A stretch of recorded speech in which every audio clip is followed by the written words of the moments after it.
Então, sem mais demoras, antes de mais, muito obrigada a todos aqui pela vossa presença e participação. Em nome do Presidente da APMET, Engenheiro Carlos Iglesias, gostaria de agradecer mais uma vez, a vossa presença. Vamos dar início aqui ao nosso terceiro webinar das nossas Semanas Mais, hoje sobre o Business Model Innovation, onde vamos aqui analisar e repensar um bocadinho os modelos de negócio, sempre ligados aqui à parte da sustentabilidade e aos desafios que temos aqui do nosso ESG. Muito rapidamente, eu queria aqui apresentar a APMETA, que é a Associação Portuguesa de Empresas de Tecnologias Ambientais, foi fundada em 89 e constituída em 91. Somos uma organização privada sem fins lucrativos e também uma ONG, uma organização não governamental de ambiente com estatuto de utilidade pública.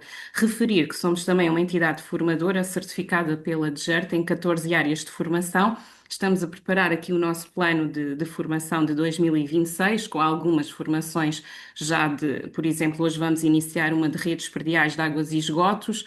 Portanto, temos aqui um vasto programa de formação.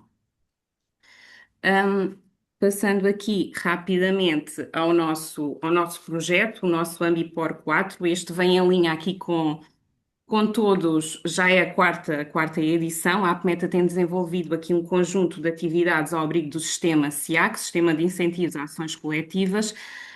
Tem sido um sucesso e a APMETA tem vindo aqui a desenvolver e a conseguir alavancar aqui uma ação coletiva.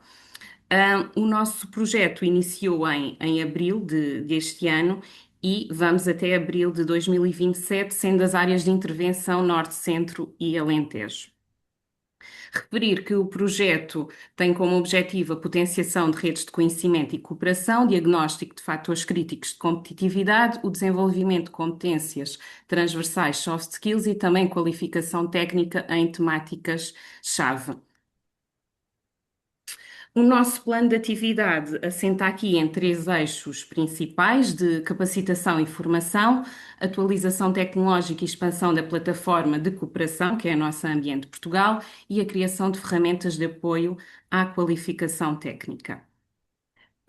Nós temos aqui um plano muito, muito ambicioso, onde vamos realizar cerca de 30 eventos. Temos 3 encontros regionais de tecnologias ambientais. O primeiro previsto no centro a 21 de maio, o segundo a norte a 28 de outubro deste ano ainda, e o terceiro a 17 de março de 2027, portanto, no Alentejo. Temos também 13 workshops temáticos, os próximos que iremos realizar em fevereiro de 2026, que está previsto, fevereiro, março, ainda estamos aqui a definir a data, que é o nosso Waste to Business, e temos mais o de sustentabilidade, que é o Sustainability to Business, a 29 de abril. É nesta semana, nós estamos a programar na semana da OVI Beja. Hoje temos também aqui um ciclo de webinars, vão ser 17 webinars, as nossas semanas mais, sempre a cada 2 meses, na segunda semana de cada mês, realizamos um ciclo de 2 dias, às terças e quintas-feiras. Portanto, já realizámos no dia 11 e 13 de novembro sobre inovação organizacional e hoje temos o nosso Business Model Innovation e dia 8, espero poder contar aqui também com a participação de todos, o nosso Circular Business Model Canvas, um pouquinho mais prático e eu espero que todos vocês possam participar. Portanto, estas ações vão decorrer até maio, até março de 2027. Aqui a nossa plataforma Ambiente Portugal é uma plataforma de cooperação e de competição. Não sei se todas as empresas que estão aqui já estão registadas. Se não tiverem, podem registar-se gratuitamente. Acaba por ser um complemento ao site da APMETA, portanto, tem várias informações sobre projetos, áreas de interesse, notícias, e com este projeto vamos também reforçar esta plataforma com várias melhorias. Por fim, vamos ter várias ferramentas de apoio no seguimento das que temos vindo já a desenvolver para os vários setores de atividade e acaba por ser, por dar continuidade às temáticas desenvolvidas nos projetos anteriores. Temos na área da descarbonização, na área do ESG, portanto, todas estas ferramentas, estão previstas, serem disponibilizadas no segundo semestre de 2026. Portanto, o projeto afirma-se como um projeto de relevância para o contexto nacional atual, tendo como objetivo qualificar as estratégias de PMEs e impulsionar a sua produtividade. Portanto, no final eu vou mostrar novamente este slide para que depois possam fazer a avaliação deste webinar. Um, Queria mais uma vez agradecer à Rede Consultoria Educacional, também a parceria ah, com a qual tem colaborado sempre connosco e temos hoje connosco o Marcelo Penteado, que é o nosso orador, que eu lhe passo a palavra. Mais uma vez, obrigada pela sua disponibilidade. Bom dia a Obrigada, Marcelo. todos. Raquel, obrigado pela introdução. Sejam bem-vindos. Bom ano, né? Estamos aqui logo de arranque em janeiro. E para mim é sempre um prazer. Já tenho contribuído tanto com a rede quanto com a PMETA já há alguns anos, com algumas formações, diferentes temáticas, mas sempre ao redor aqui de modelos de negócio, sustentabilidade. E pronto, antes até de partilhar aqui a minha tela, vocês já devem ter percebido, né? Eu sou brasileiro, claramente não sou daqui de Portugal, mas também não estou no Brasil, né? Vivo em Lisboa já há 7 anos. Minha roupa me denuncia, né? Quem dera eu estivesse no verão do Rio de Janeiro agora, podendo estar dando essa aula para vocês aqui. E eu costumo brincar que já são 7 anos vivendo aqui, que eu falo uma coisa no meio do caminho, né? Quando eu vou ao Brasil, meus amigos já não me entendem mais. Eu aqui também trabalhando com o ecossistema português, muitas vezes falo algo no meio do caminho. Então, caso não percebam alguma coisa, estejam à vontade para me interromper. O objetivo aqui é que seja uma troca, apesar de tudo, né? Então, vou começar por partilhar a minha tela, onde entraremos no campo do modelo de negócio, mas que trarei também aqui alguns pontos que eu considero importantes da minha trajetória, só para dar um parâmetro, né, de como chegamos até aqui, do que eu trabalho hoje essencialmente, para poder estar conduzindo esse tema tão importante, tão valioso. Portanto, não sei se já vem minha tela. Sim, sim. Está a compartilhar? Agora Ok, sim, já está. agora está em full screen, certo? Certo, certo. Mais uma vez, deixa eu só. Por acaso, meu cão de latir, ladrão também. Eu não estou a vê-las, então, por favor, podem me interromper. E pronto. O assunto de hoje é sobre inovação e modelo de negócio. Então, claro que eu achei oportuno já trazer essa brincadeira do Lego, porque o objetivo aqui não é trazer exatamente uma fórmula ou uma resposta que resolva todos os problemas. Na verdade, tanto essa metodologia quanto outras que propõem essa abordagem, um método, né, para um exercício para chegar numa concepção. Ele tem várias perspectivas, tem teste e erro o tempo todo.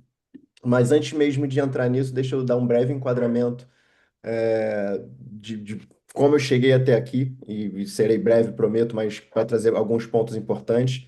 Então, a minha formação, originalmente, ela vem da parte de comunicação, comunicação com especialização em marketing, dos quais eu trabalhei a maior parte dos primeiros anos da minha carreira como um todo em agências criativas. Lá no Brasil, nós falamos que são agências full service, porque nós trabalhamos com todos os tipos de entrega de comunicação. E o que aconteceu na minha história nesse caso foi que para além de participar dos processos criativos no início, eu fui crescendo junto com o negócio e eu rapidamente passei a atuar numa parte mais de gestão, gestão de equipe, gestão da operação, gestão das entregas. E foi essencialmente nesse momento, e depois tornei-me sócio também da agência por alguns anos, que eu passei a ter uma inquietude, uma preocupação sobre qual era o impacto de fato que nós estávamos a gerar enquanto negócio. Claro que nós tínhamos ali uma série de indicadores, seja de audiência, de alcance, de conversão de lead, de conversão em vendas, essencialmente, mas tinha essa preocupação nossa, inclusive enquanto sobrevivência do negócio, sobre como poderíamos gerar mais impacto, como poderíamos não apenas atender os objetivos comerciais, objetivos de marketing e vendas, mas sim ter uma compreensão, uma dimensão mais alargada do impacto que nós poderíamos gerar e também em parceria com nossos clientes.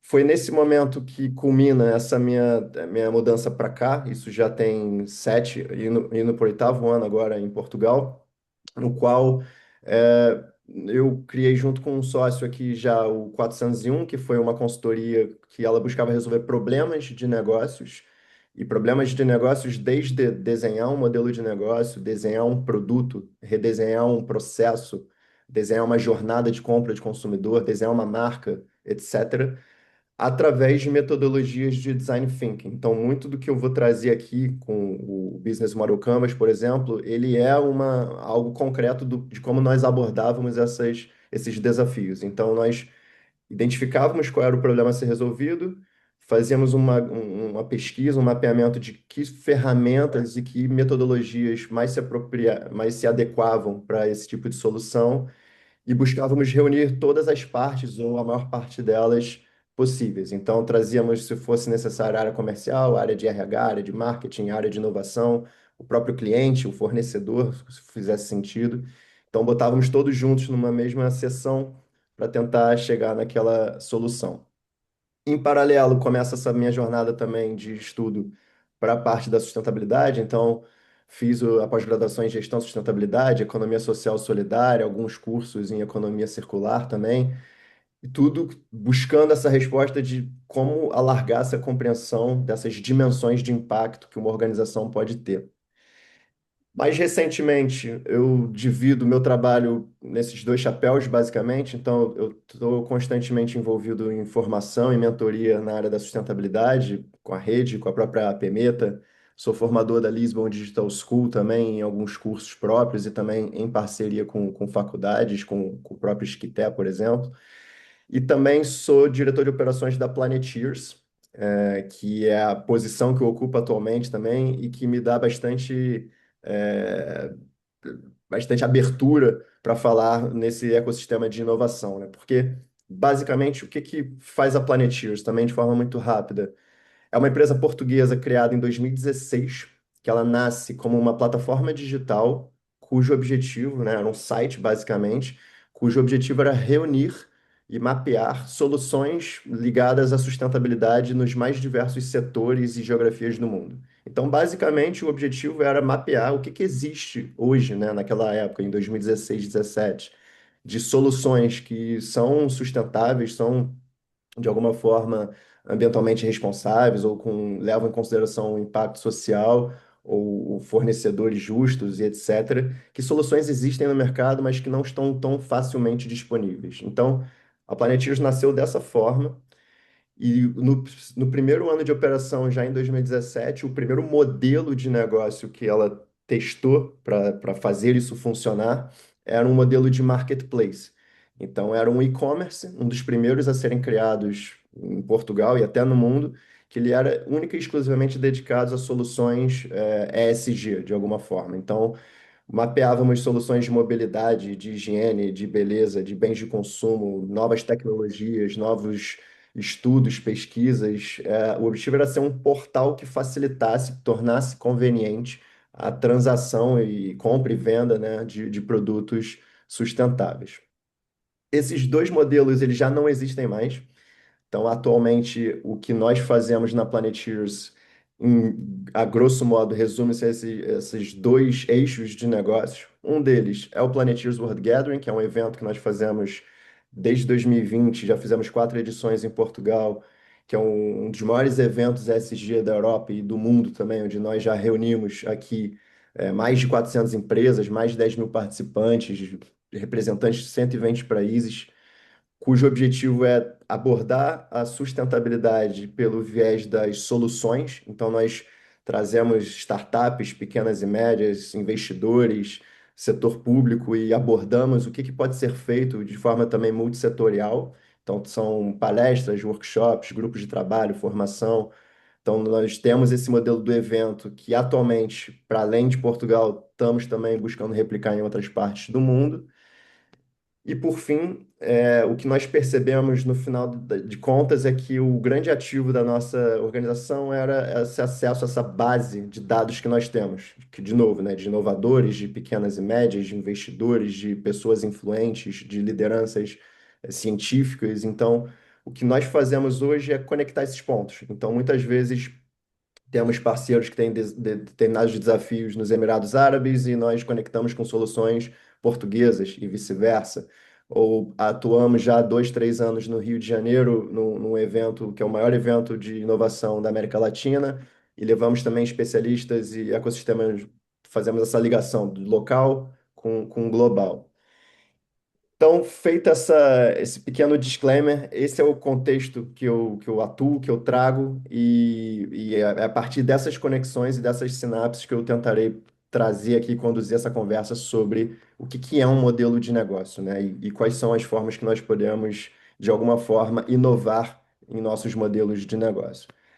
Então, de forma direta ao ponto, a definição do Alexander Osterwalder, que é o criador dessa metodologia, isso lá em 2012, 2013, salvo engano, para ele, um modelo de negócio é a lógica de como uma empresa cria, entrega e captura valor, né? E eu costumo brincar que, na prática, isso significa que como uma empresa opera para ela cumprir a sua missão, certo? E essa ferramenta, ela é muito visual, né? E aqui começa, salvo engano, acho que as primeiras formações foram também de Design Thinking, então provavelmente tem aí alguma familiaridade com essa ferramenta. Só por curiosidade, alguém nunca viu ou nunca trabalhou com Business Model Canvas? É a primeira vez que está a ver esse frame, esse Canvas? Só por curiosidade, se alguém quiser comentar. Bom, então vou assumir que todos já viram, então pode ser uma boa forma também de revisão. Então, no fundo, quais são os benefícios de um exercício como esse, né, do Canvas do modelo de negócio? Ele permite idealizarmos modelos, e aqui é propositalmente no plural, ou seja, como eu disse lá no início, né, não tem uma resposta certa ou a fórmula correta que nós temos que chegar. Na verdade, o exercício ele é convidativo a que nós possamos pensar diferentes cenários. Ele é um dashboard para medir performance, porque cada um dos segmentos aqui, ou dos compartimentos que nós vamos avaliar, ele pode gerar um determinado indicador de sucesso, ou identificar também fraquezas ou pontos de melhoria. Ele é uma ferramenta também que é muito interessante para perceber a concorrência, ou seja, ela não serve para, se nós temos uma ideia na cabeça de um negócio e tentarmos escopar essa ideia, isso também serve de forma oposta, ou seja, eu posso olhar para uma organização que já existe e fazer a engenharia reversa, de tentar perceber como ela funciona a partir dessa abordagem. E mais do que nunca, e eu acho que é um dos principais pontos positivos ou efeitos positivos desse tipo de ferramenta e desse tipo de metodologia é que ela cria uma linguagem comum. Então, na medida em que em grupos nós trabalhamos e tentamos chegar nessas compreensões, ela faz com que todos avançamos na mesma cadência ou na mesma direção.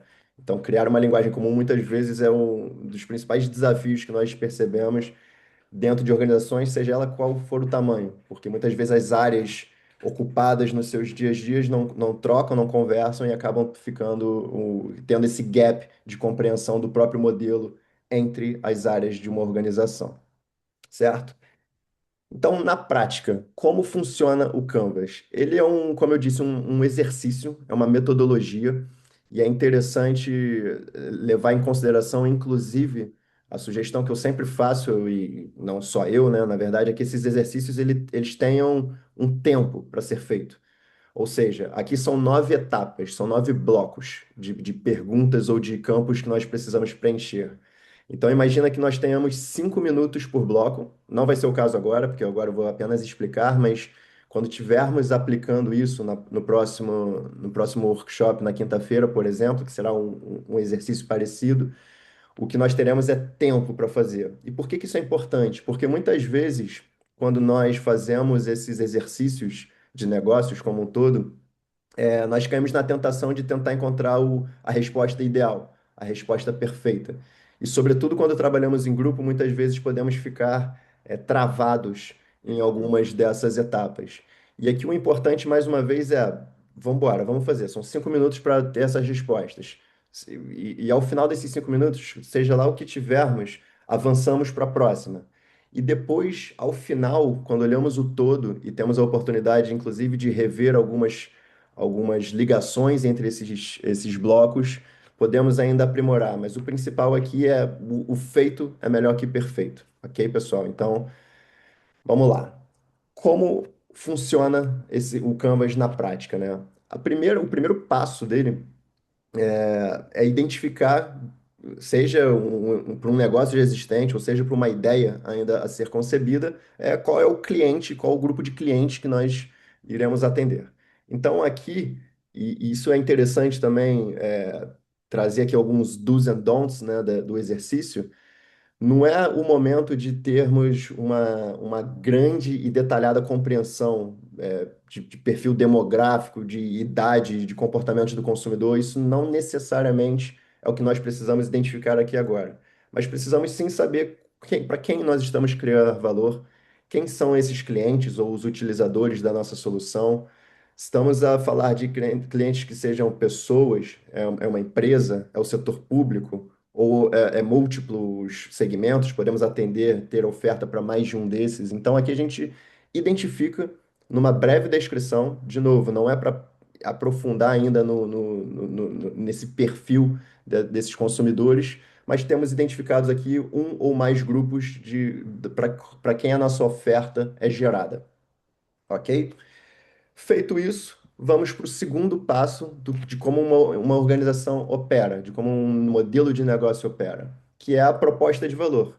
Ou seja, se nós já identificamos quem é esse cliente, ou quais são esses clientes, qual é o perfil deles minimamente, nós precisamos também definir qual é esse problema, ter isso muito claro, qual é o problema que nós estamos a resolver, qual é a necessidade que está sendo satisfeita, né? Quais são os benefícios desse produto ou desse serviço, seja ele social, seja ele ambiental, seja ele econômico, né? O que que de fato nos diferencia enquanto oferta, comparativamente com o que já existe no mercado. Então, aqui precisa ter esse casamento muito claro, né? O que que nós criamos de oferta para quem é esse público, né? Qual é a dor que isso soluciona?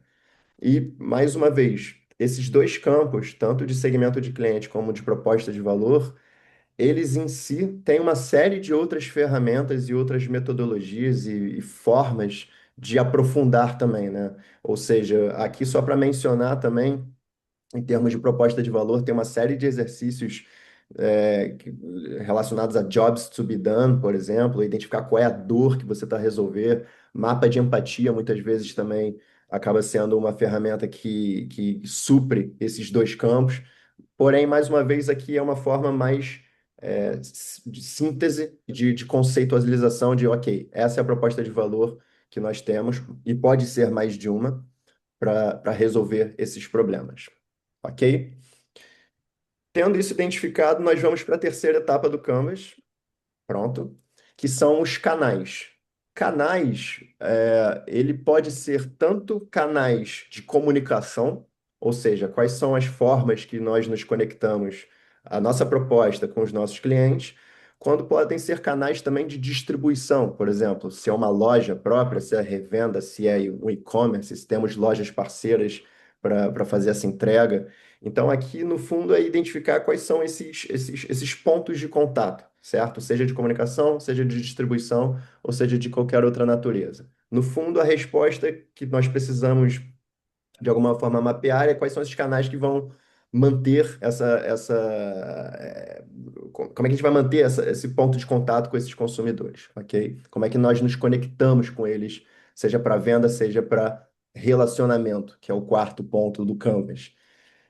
Relacionamento aqui também vai numa lógica desde uma percepção mais tática, ou seja, nós temos algumas estratégias promocionais ou de comunicação ou de CRM para manter esse relacionamento com esse consumidor, né? Como nós fazemos com que essa relação ela seja prolongada no longo prazo? Como podemos fazer com que um cliente que comprou conosco uma vez continue a comprar ou aumente as compras ou vá se torne algum outra categoria de serviço, Gold, Expert e por aí vai. Então, no fundo aqui quais são as estratégias e os mecanismos que nós mantemos a relação para que essa roda continue a girar, certo?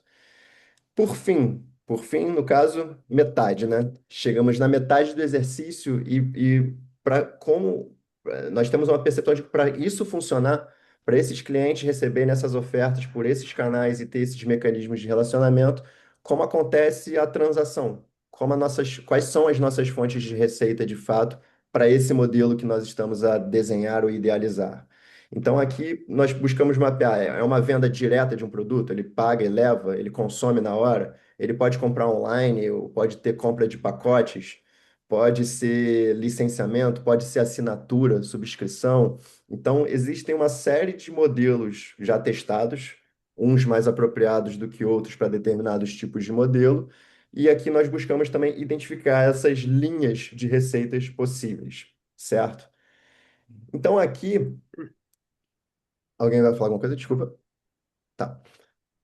Então, aqui, o que eu costumo dizer também é que chegamos à metade do exercício e é como se fizéssemos esse desenho, esse mapeamento do negócio para fora.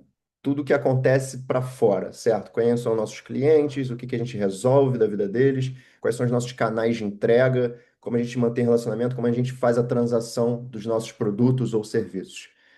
Para isso funcionar, nós precisamos ter também a parte de trás do operacional, né? O back-office, digamos assim, do negócio, com toda a sua cadeia de valor também.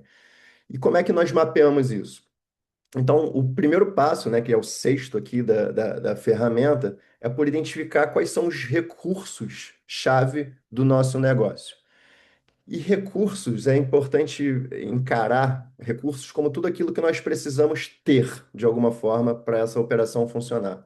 Então, pode ser recurso físico, seja equipamento, seja um espaço, pode ser recursos humanos, uma mão de obra especializada, precisamos ter alguém técnico, né, ou precisamos ter uma determinada área funcional, pode ser recursos intelectuais, podemos precisar de propriedade, de patente, de softwares e etc. Pode ser recurso financeiro, algum investimento prévio, seja em maquinário, seja em comunicação, por exemplo.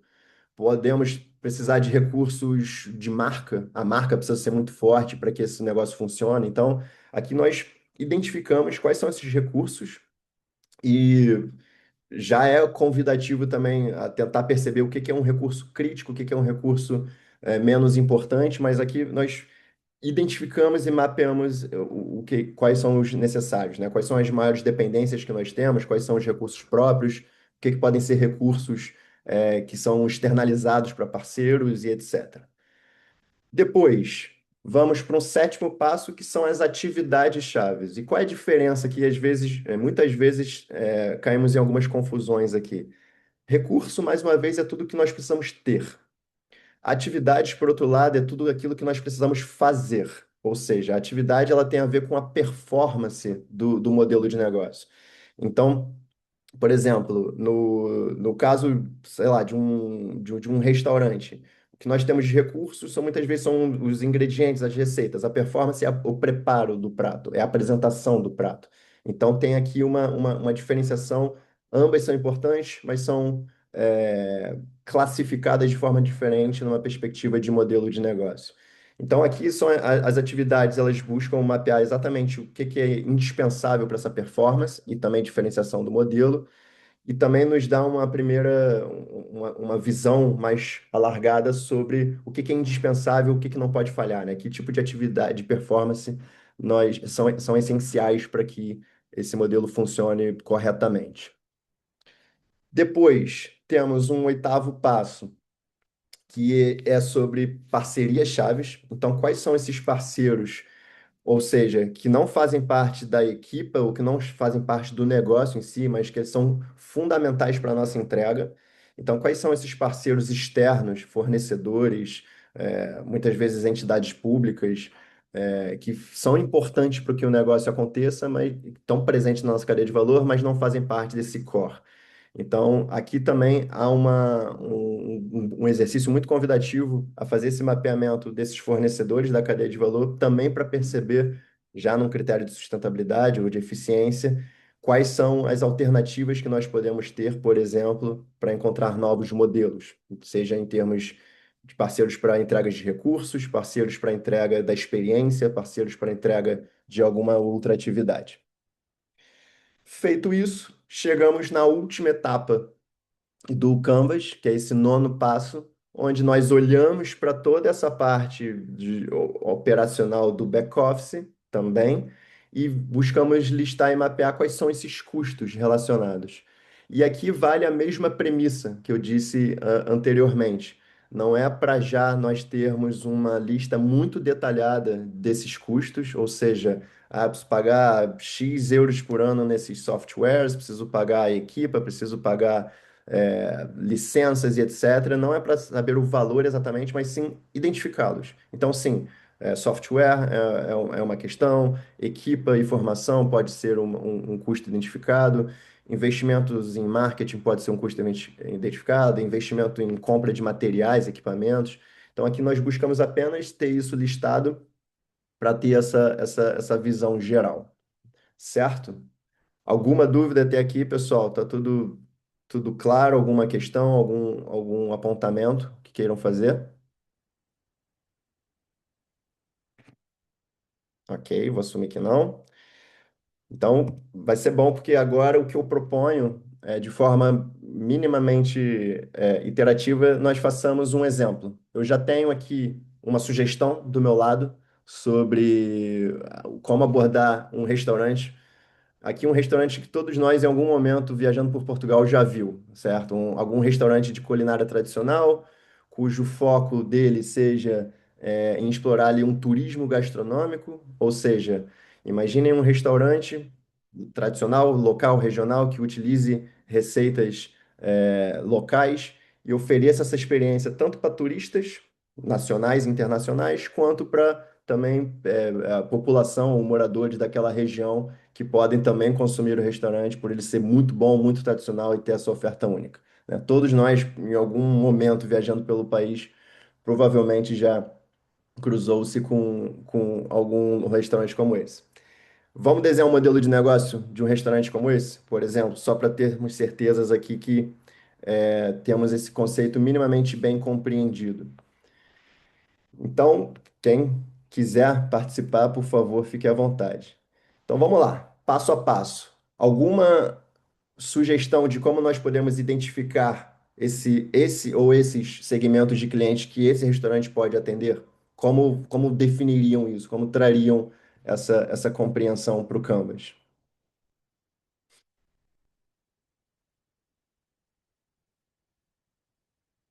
Um de cada vez, hein? Todo mundo falando ao mesmo tempo, assim, não... Ninguém? Pelo amor de Deus, me ajudem. Bom, Marcelo, talvez pelo valor a despender por cada cliente, cada pessoa que sentarmos, por exemplo, entre 15 a 30 euros. Certo, mas aqui, mas isso você diz o que seria o valor do prato, por exemplo? Eh, não, a disponibilidade do cliente para pagar. Certo. Então, mas Então, não, tranquilo. Estamos aqui É porque assim, eu vou começar, vou dar o primeiro passo só para que talvez tenhamos aqui um bom parâmetro. Às vezes é tão simples quanto isso aqui, João, e todos. Termos, ó, o nosso segmento de cliente vai ser turistas nacionais e internacionais. Isso é um grupo grande, e depois podemos aprofundar e tentar perceber as personas e etc. E também moradores e apreciadores da gastronomia regional, uma vez que o restaurante ele não vai só atender também turistas, né? Ele também precisa atender e ter oferta disponível para a população que ali reside. Então, por exemplo, teriam aqui alguma outra sugestão de público ou acha que aqui temos isso já bem ou mal alargado e identificado? Tem, Certo? certo. Boa. Então, Segundo passo, proposta de valor. Qual é a proposta de valor que esse restaurante, imagina, quem viaja para o interior tem sempre várias opções. O que que nos diferencia nesse caso, principalmente pensando para esses dois públicos de clientes que nós identificamos? Alguma sugestão que Pratos seja dada? regionais, Pratos pratos regionais, regionais, pratos regionais, eh, o que é mais? e pratos típicos, no fundo. Com alimentos, se calhar, da zona. Boa, Sim, boa. produtos locais. Mais Produtos alguém quer locais, complementar? exatamente. Atendendo a que estamos a falar de turistas internacionais, talvez seja interessante diferenciar na forma como fazemos a ponte entre aquilo a que eles estão habituados a consumir e aquilo que nós temos de exclusivo. Ou seja, o ser o regional 100% puro, se calhar funciona para os turistas nacionais, mas para os internacionais pode ser excessivo, não é? Ok, de Já acordo. agora, já agora uma garrafeira também. Sem dúvida. Isso aí, eu acho que não pode faltar Nem só nunca, de comida vive o homem, não é? principalmente em Portugal, né? Principalmente cá. Mas, olha, eu fiz esse exercício previamente, mas é interessante perceber essas respostas porque isso só exemplifica o que eu disse no início, né? Não tem resposta certa. Então, por exemplo, aqui a minha sugestão seria, como falamos no início aí também, uma comida típica portuguesa com autenticidade e qualidade, ok? E uma experiência gastronômica memorável e preço justo. Por que que eu pus preço justo aqui? E aqui já tem uma questão de escolha de posicionamento e estratégia de diferenciação, porque nós poderíamos, por exemplo, olhar esse mesmo restaurante e ter uma estratégia para ele premium, uma estratégia de estrela Michelin e queremos ser o restaurante de topo e ter uma experiência internacional, mas talvez aqui teríamos uma perda de público regional, talvez. Então, minha sugestão, nesse caso, para esse exercício, foi tentarmos ter um restaurante que ele preserva, sim, essa questão do ambiente, da experiência regional, mas que mantém um preço que seja justo, sobretudo numa perspectiva dos fornecedores serem locais e de não ser algo excludente em relação a essa oferta, ok? Mas, de novo, podemos aqui levar esse negócio ou fazer exercícios de cenários de diferentes formas, certo? Depois, terceiro passo, são os canais. Então, que canais consideram importante termos aqui nesse cenário, né? Para essa proposta, para esse cliente? Que tipos de comunicação nós poderíamos ter? Como é que a gente se entrega essa proposta de valor? Como é que vocês mapeariam isso?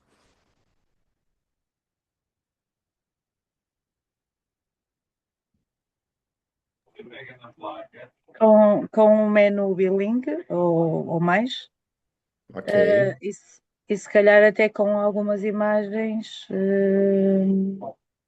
ilustrativas para que se possa identificar para que eles possam reconhecer o que é que se está a falar, o que é que cada prato é.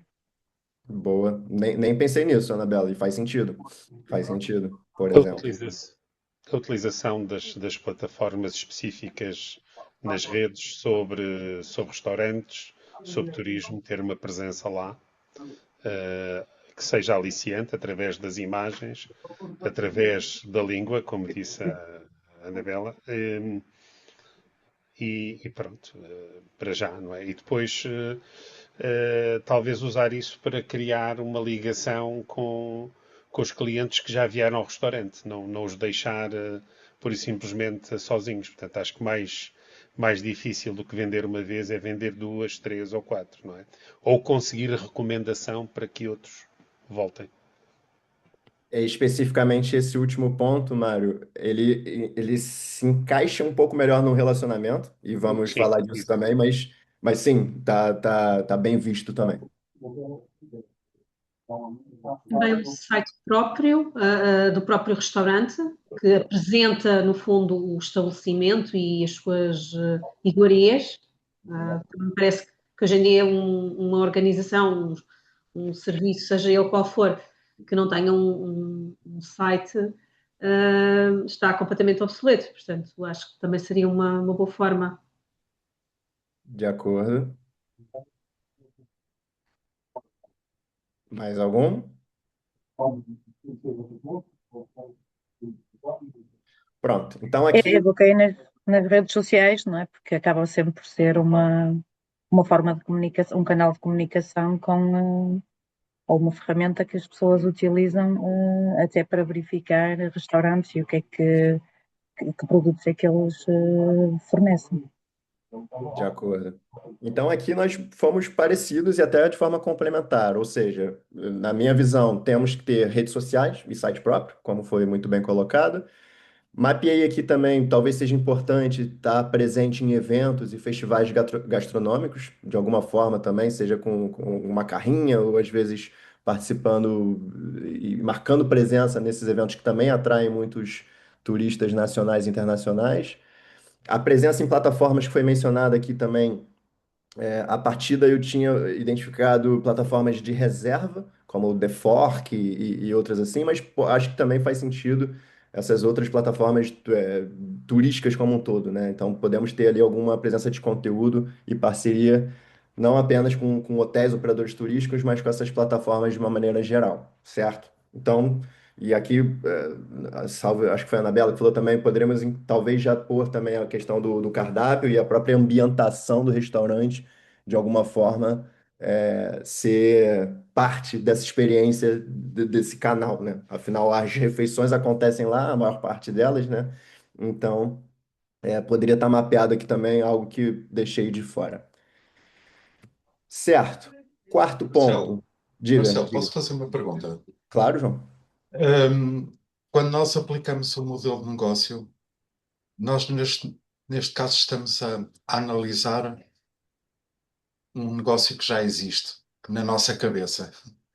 Nós começamos pelo segmento cliente. Há uma ordem para fazer isto? Sim, Uh, o que é sim, que faz sim. sentido para ti? Não é? Sim, sim. Então, Para a mim, às ordem. vezes as pessoas têm valor, reconhecem que poderiam ter algum valor, mas depois também não sabem muito bem o resto, não é? Os canais, que tipo de clientes é que podem lá chegar. Boa. Então, Qual é a vamos. ordem? Sim. Então, responder por partes. A ordem oficialmente que a ferramenta apresenta é essa que nós estamos a fazer. Segmento de cliente primeiro, proposta de valor segundo, canais, relacionamento, fonte de receita, recursos, atividades, parceiros, estrutura de custo. Mas, o que que eu gosto de dizer? Alguns comentários. O primeiro é: eu sugiro seguir a ordem, mesmo que a gente ainda não saiba todas as respostas, e principalmente ser fiel a essa questão do tempo, porque é um exercício. Encara isso como um exercício, é um desafio. A gente precisa fazer. Porque depois, quando chegarmos aqui ao final desse exemplo, inclusive, o que nós podemos sempre fazer é olhar como um todo. E aí sim, na nossa ordem, buscar as conexões e aí sim fazer reajustes ou apagar coisa, isso aí não tem nenhum problema. Então, essa é uma primeira linha de resposta. Uma segunda resposta que eu posso te dar é que eu já vi também, isso varia de facilitação para facilitação, eu já estive presente em algumas e já inclusive fiz dessa forma, onde tem uma ligeira mudança, ao invés de começar com cliente, há quem comece com proposta de valor. Ou seja, Tem que se fazer. o restante depois fica na mesma ordem, só que ao invés de começar com o cliente, a gente, às vezes, seja num negócio que já existe, ou seja numa ideia a ser concebida, a gente sabe o valor daquilo. A gente tem uma ideia, ó, esse produto resolve isso. Ou tem uma solução que ela soluciona essa dor. E depois nós passamos, tá, mas para quem precisa isso de fato? Qual é o público que vai ser beneficiado por isso? Então, eu já vi também isso ser feito dessa forma. Começa com a proposta de valor, identifica quais são os clientes e aí sim depois segue a mesma lógica. E por fim, para te dar uma outra perspectiva dessa resposta, foi o que eu disse lá no início também. Esse exercício, ele se aplica para várias finalidades. Ele pode pegar uma ideia que nós temos na cabeça e guiar a concessão desse modelo, isso é uma coisa. Ele pode olhar para um negócio que já exista, seja nosso, seja de um concorrente ou de um benchmark, de uma referência. E a partir desse modelo e dessa lógica, nós tentamos traduzir esse negócio ali. Então, esse é o cliente que ele atende, esse é o problema que ele resolve, esses são os canais que ele está presente. Então, a gente faz esse exercício reverso. E ele pode também ser um exercício de idealização até imaginativo. E é muito comum. Na Planeteers, por exemplo, nós fazemos isso quase uma vez ao ano, assim, nós olhamos o que nós temos e vamos mexendo algumas coisas, ou criando coisas novas, ou tentando. Um dos exercícios que eu vou sugerir aqui mais para frente, ele passa por isso, né, de fazer alguns questionamentos sobre algumas etapas aqui, ou alguns blocos do modelo e com isso nos dá novas respostas. Então pode ser também um exercício absolutamente imaginativo e de inovação. Eu vou desenhar um modelo de negócio alternativo ao que existe hoje e com outra proposta de valor para atender outro cliente, para atuar através de outros canais. Então ele tem essa múltipla proposta de valor também enquanto ferramenta e eu recomendo que use todas elas, porque no fundo esses exercícios eles são um roadmap, mas ele, de novo, ele não é a fórmula mágica. Então, é bom ter um método, mas é bom ter também uma liberdade e uma certa autonomia para brincar com ele e, às vezes, aqui encontrar novas respostas. Respondido? Sim, sim, obrigado. Boa. Então, vamos Marcelo, lá.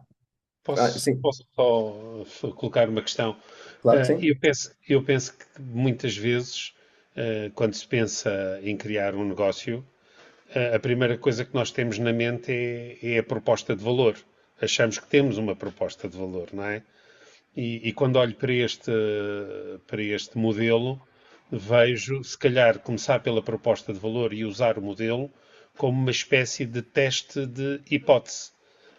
O negócio é viável ou não? Existem, de facto, clientes para esta proposta de valor que eu julgo que tenho? Existem canais ou posso criar canais? Portanto, ou seja, andar ao contrário, não é? Portanto, não é só descrever um modelo existente ou começar pela ótica, pelo segmento do cliente e andar para trás, mas é normal, é testar a hipótese de perceber se aquela proposta de valor que nós achamos que temos está rodeada ou não de todos os outros pontos que são essenciais para que ela seja efetivamente um negócio, não é? Se os temos, se não existem, para percebermos, não é? Não sei, foi aquilo que me ocorreu quando estava a ouvir o que Perfeito. o Marcelo estava a dizer. Muito bem colocado, Mário. É exatamente isso. E muitas vezes pode ser encantador ou frustrante, porque às vezes nós temos certeza que a nossa proposta ela é muito única, muito exclusiva, e quando nós projetamos ela aqui, né, numa visão macro de modelo, como é que essa operação funcionaria, ela não é tão viável, ela precisa ser ajustada. Ou às vezes ao contrário, ou às vezes a partir de uma proposta que a gente não tem ainda tanta certeza, a gente vai desenvolvendo, vai mapeando e vê que é possível ter aquela oferta. Então, é, mais para frente tem uns exercícios que eles são muito instigantes nisso também, né? De, por exemplo, e se algum dos parceiros que nós tivermos pudesse ser sócio dessa operação?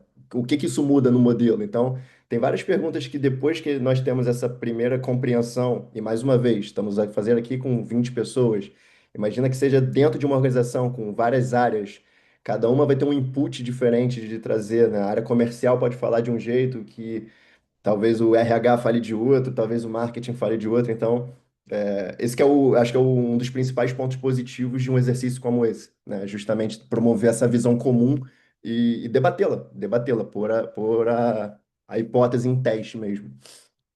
Ok. Boa. Então, vamos lá, vamos mapear aqui. Já temos aqui os canais identificados. O próprio Mário já deu uma ideia aqui de relacionamento que ele falou mais cedo. Que mais nós podemos, na lógica desse restaurante aqui, com essa proposta, com esses canais, que tipos de ações ou que tipos de estratégias nós podemos ter intencionalmente para manter esse relacionamento com esses clientes no médio e no longo prazo? Como mapearíamos isso aqui? Talvez com questionários de satisfação do cliente, Ok, enviados ou por e-mail ou por SMS. Pronto. Exato, utilizar esse relacionamento para promover promoções, Uhum. perceber que há um cliente que há muito tempo não vem, e se calhar analisarmos o histórico, vermos o que é que ele tinha consumido, o que é que tinha gostado e fazermos uma proposta nesse sentido, não é? Mas isto obriga a recolher dados, não é? Como é óbvio, primeiro. Um, o incentivarmos o cliente a comunicar com outros potenciais clientes. Porque acho que um cliente satisfeito é o principal angariador para o negócio. De acordo. Mais algum ponto? Acho que esse relacionamento tem que ter sempre o seu quê de emocional. Não pode ser só institucional, ou seja, nem frio da proposta comercial direta, não é? Acho que para termos um relacionamento longo com o cliente tem que haver uma ligação emocional. Fui muito bem recebido, é acolhedor, as pessoas são simpáticas, a comida é excelente. Epá, tive um problema com o meu filho, pá, que a certa altura estava irrequieto e em vez de olharem para mim com olhos de recriminação, trouxeram um pequeno jogo que entreteve a criança. Têm uma sugestão do dia, preenchem as minhas incertezas. Pá, não sei que vinho é que é de escolher, mas pronto, não sei. Acho que esse tipo de serviço faz ajuda a diferenciar, não é? Portanto, ou Perfeito, Mário. seja, o essencial, vamos lá para comer e para beber, como um dos colegas já disse. Mas depois há toda uma série de coisas à volta disto que contribuem para que essa experiência seja memorável, não é? Portanto, que haja a tal ligação emocional. Estou completamente de acordo. E olha, fomos bem parecidos aqui também no mapeamento, porque acho que a Patrícia foi a primeira a falar a questão dos questionários e dessa avaliação. Então aqui eu pus isso até de uma forma um bocado mais alargada, de feedback e avaliações online com respostas ativas, né? Então, se alguém nos avalia no Google Maps, se alguém nos avalia no TripAdvisor ou qualquer outra ferramenta que seja, é importante respondermos. Então, ter isso poderia ser uma forma de manter esse relacionamento ativo.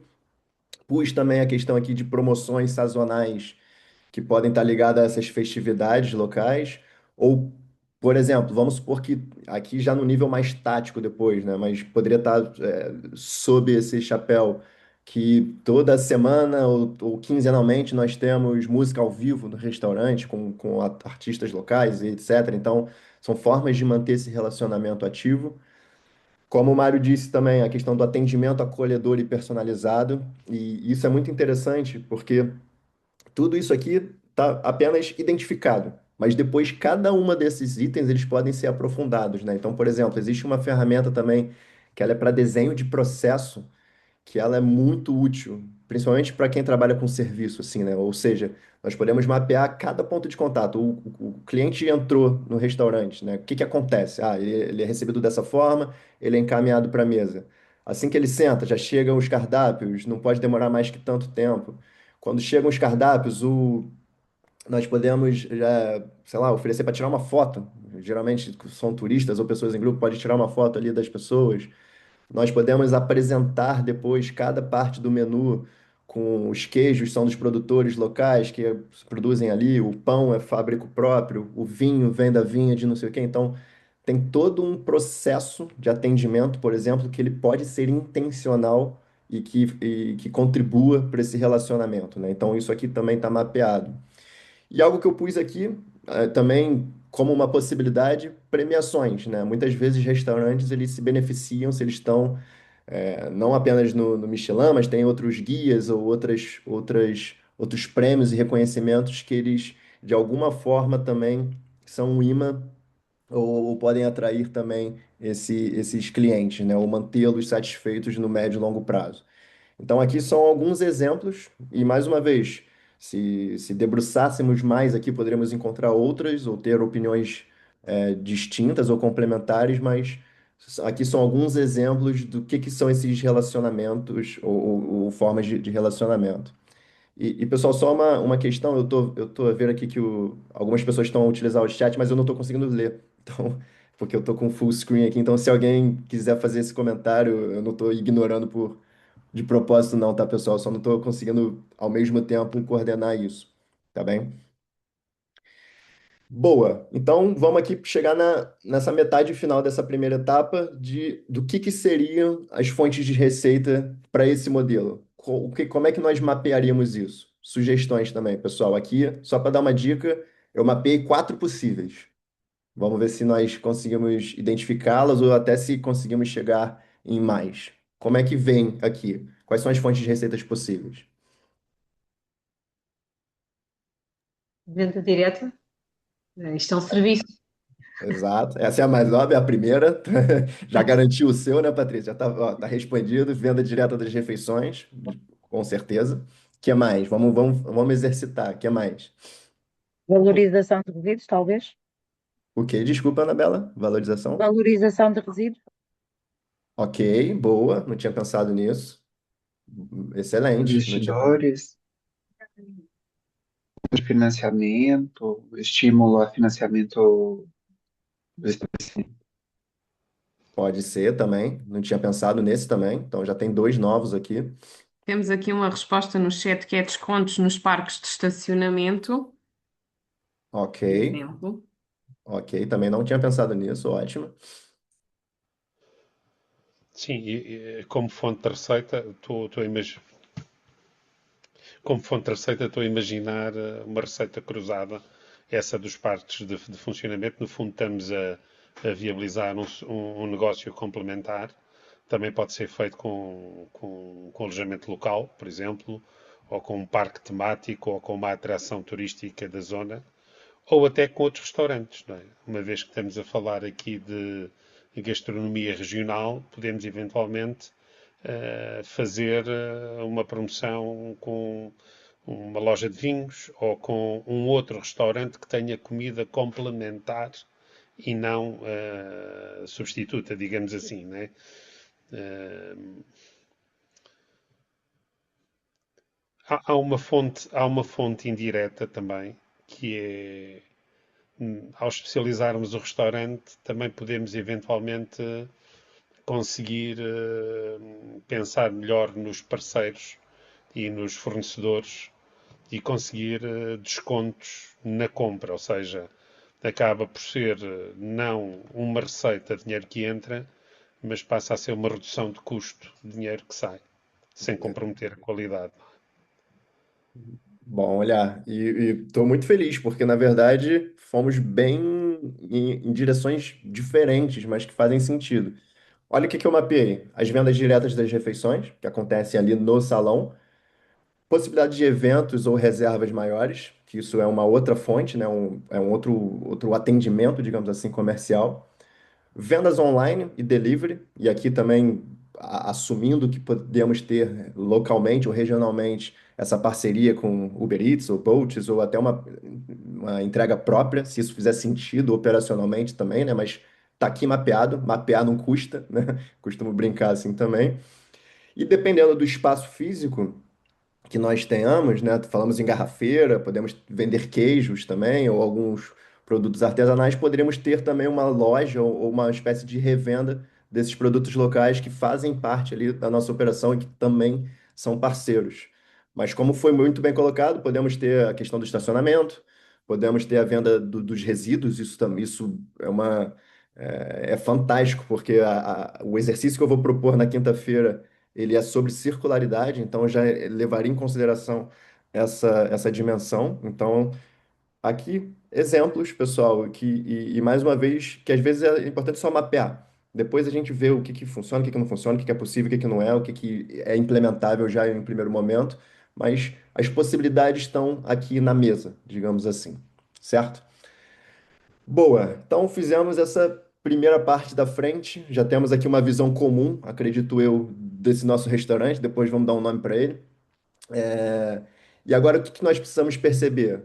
O que que ele precisa por trás, né, para funcionar, né? Quais são esses recursos? Então, o que que é um recurso ou quais são esses recursos fundamentais aqui para o nosso restaurante, para essa entrega de valor que nós temos? Vamos mapear. O que que vocês acham? Recursos humanos, Recursos humanos, certo? Principalmente porque estamos a falar de, Produtos, de uma comida típica, né? Então tem que ter um chefe ou um grupo, uma equipa que seja especialista nisso. os produtos locais, O quê? Desculpa, Anabela. os produtos locais. Produtos, ok. Mas os produtos. E essa é uma zona, não tem resposta certa, né? Porque os produtos, se eles são eles vêm de produtores locais, eles provavelmente são parceiros, né? Nós precisamos ter essas. é, eles são produzidos por outros, mas os ingredientes em si, as receitas, sim, elas são nossas, certo? Mais ou menos só para termos essa diferenciação que às vezes pode ficar um pouco confuso, mas. Vale a pena esse esclarecimento, de acordo? O espaço, não é? A sala do restaurante, a cozinha propriamente dita, o espaço físico, não é? O Perfeito, espaço online ou digital também. perfeito, perfeito.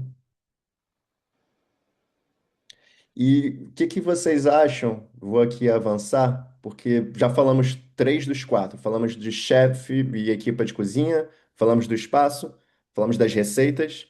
E eu sugeri aqui, vocês acham que para um restaurante como esse, que ele deseja ser uma experiência em si, a marca também, será que não é algo importante?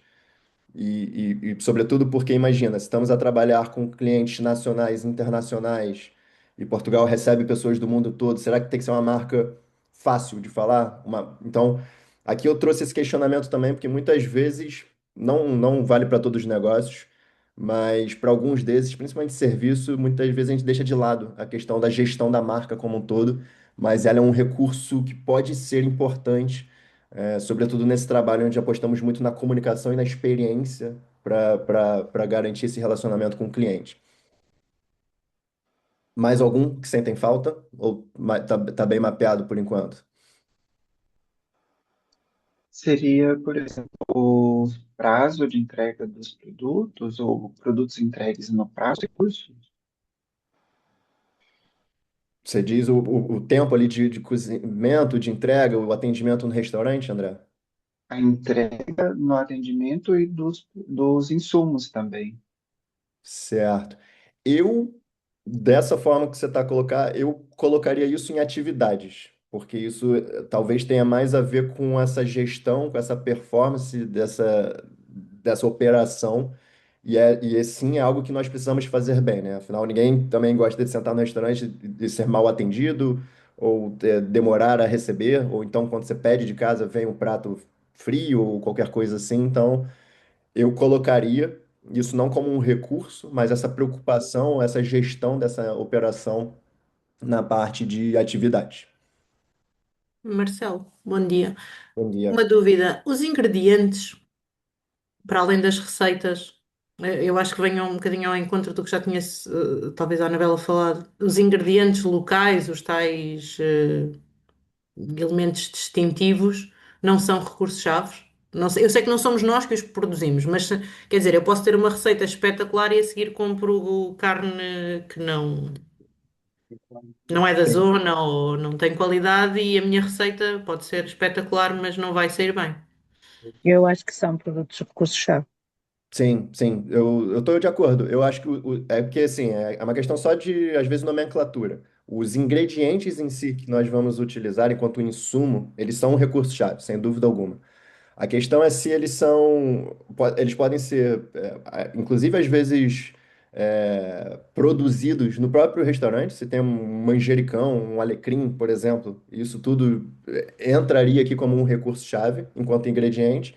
Mas tem coisas que são de produtores locais, parceiros, que vão estar identificados na parte de parceiros. Mas sem dúvida alguma, o ingrediente ele poderia estar perfeitamente aqui junto com a receita, né? Receitas e ingredientes, receitas tradicionais e ingredientes locais ou ingredientes naturais, biológicos, etc. Então, sem dúvida alguma, isso poderia estar aqui também na parte dos recursos. Boa. Alguma dúvida ou alguma sugestão aqui de mapeamento de recurso? Eu diria só equipamentos, não é? Porque temos ali o espaço físico ambientado, mas ele é muito mais vasto, não é? Desde a conservação, a pré-preparação, máquina de vácuo, congelador, portanto, tem tudo a ver depois com as atividades-chave que vão ditar um bocado isso, porque depende dos processos que nós implementarmos, não é? Bem colocado, Mário. Ficou É aqui. mais detalhe, não é só isso. Não, mas faz sentido. É porque foi até um erro meu de pôr espaço físico, assumindo já todos os talheres e maquinário, mas sem dúvida alguma isso deveria estar identificado à parte também como algo fundamental para essa entrega de valor, sem dúvida alguma. Os equipamentos enfim, louças e tudo relacionado ao restaurante em si. Boa. Atividades chaves. Então, com esses recursos, com essa proposta, com esse desenho, o que que nós precisamos fazer muito bem para entregar essa proposta de valor nesse cenário? Quais seriam as atividades que listariam aqui como essenciais para essa entrega?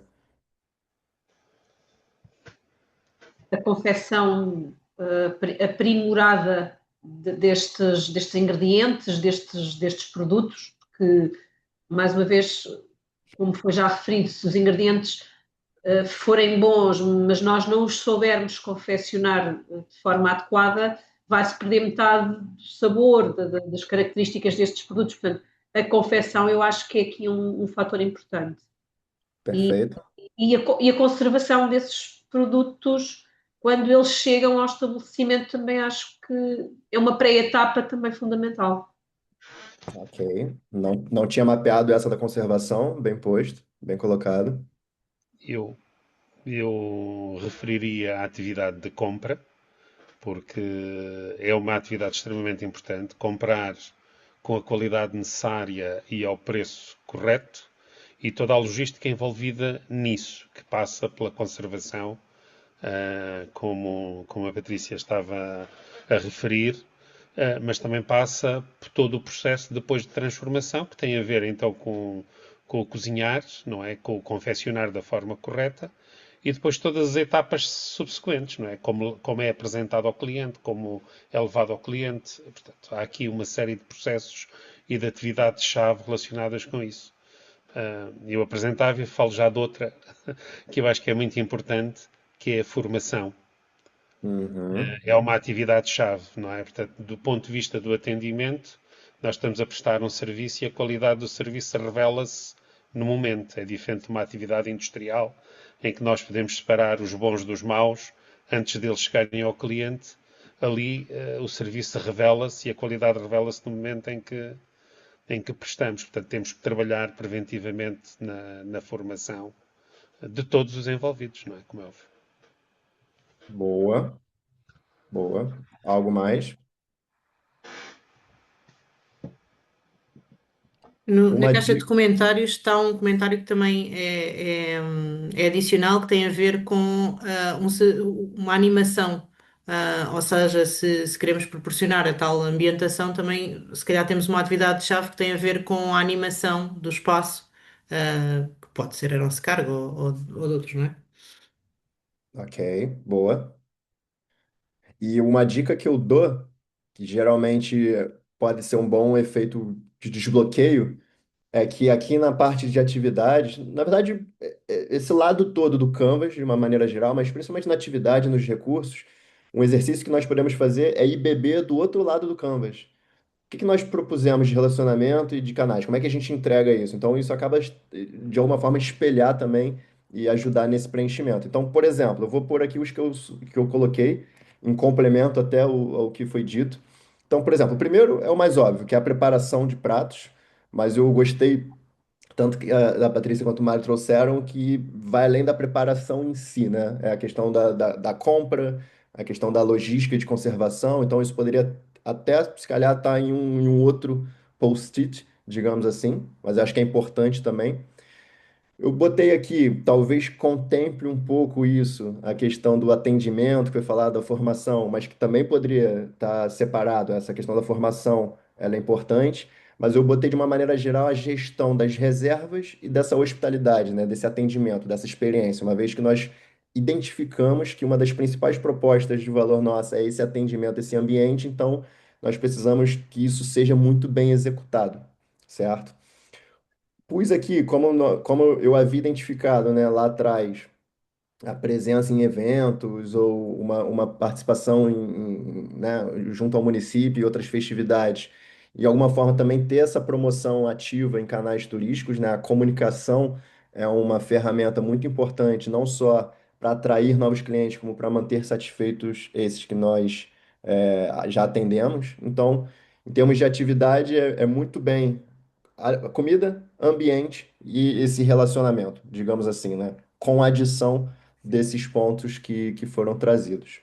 Boa? Marcelo, Sim. só uma adição, que está um comentário também que eventualmente pode haver uma parceria com a ReFood ou a Too Good To Go para aquilo que sobrar. Pronto, isto já está viciado no de quinta, não é? Mas faz todo o sentido para, se calhar, isto não ser só produzir, não é? Depois chegamos ao final do dia, sobraram ou por um lado, até pode ajudar a cativar, não é? Por exemplo, uma Too Good To Go até pode ajudar a cativar clientes. E por outro lado, se assim não for, também acontece muito em alguns restaurantes que é repensarem numa lógica de aproveitamento de recursos já cozinhados, não é? Os seus menus. E, portanto, o pensar o final, as sobras ou o pensar os restos também devia ser uma atividade-chave. Até por uma questão de boa gestão de recursos investidos, não é? Eu particularmente adoro a Too Good To Go, inclusive é sempre um exemplo que eu dou e vai estar no próximo workshop da quinta-feira. Mas a Too Good To Go ela é muito boa, inclusive para citar que ela é isso, ela tem uma múltipla proposta de valor, ela resolve o problema tanto do B2B, né, dos mercados ou dos restaurantes, com essa gestão da sobra, quanto ela cria essa oferta a um custo mais acessível para esse consumidor final. Então, sem dúvida alguma, a minha sugestão, eu percebo alocá-la como uma atividade-chave no sentido da gestão dessa sobra, mas meu convite seria encará-la como um parceiro-chave.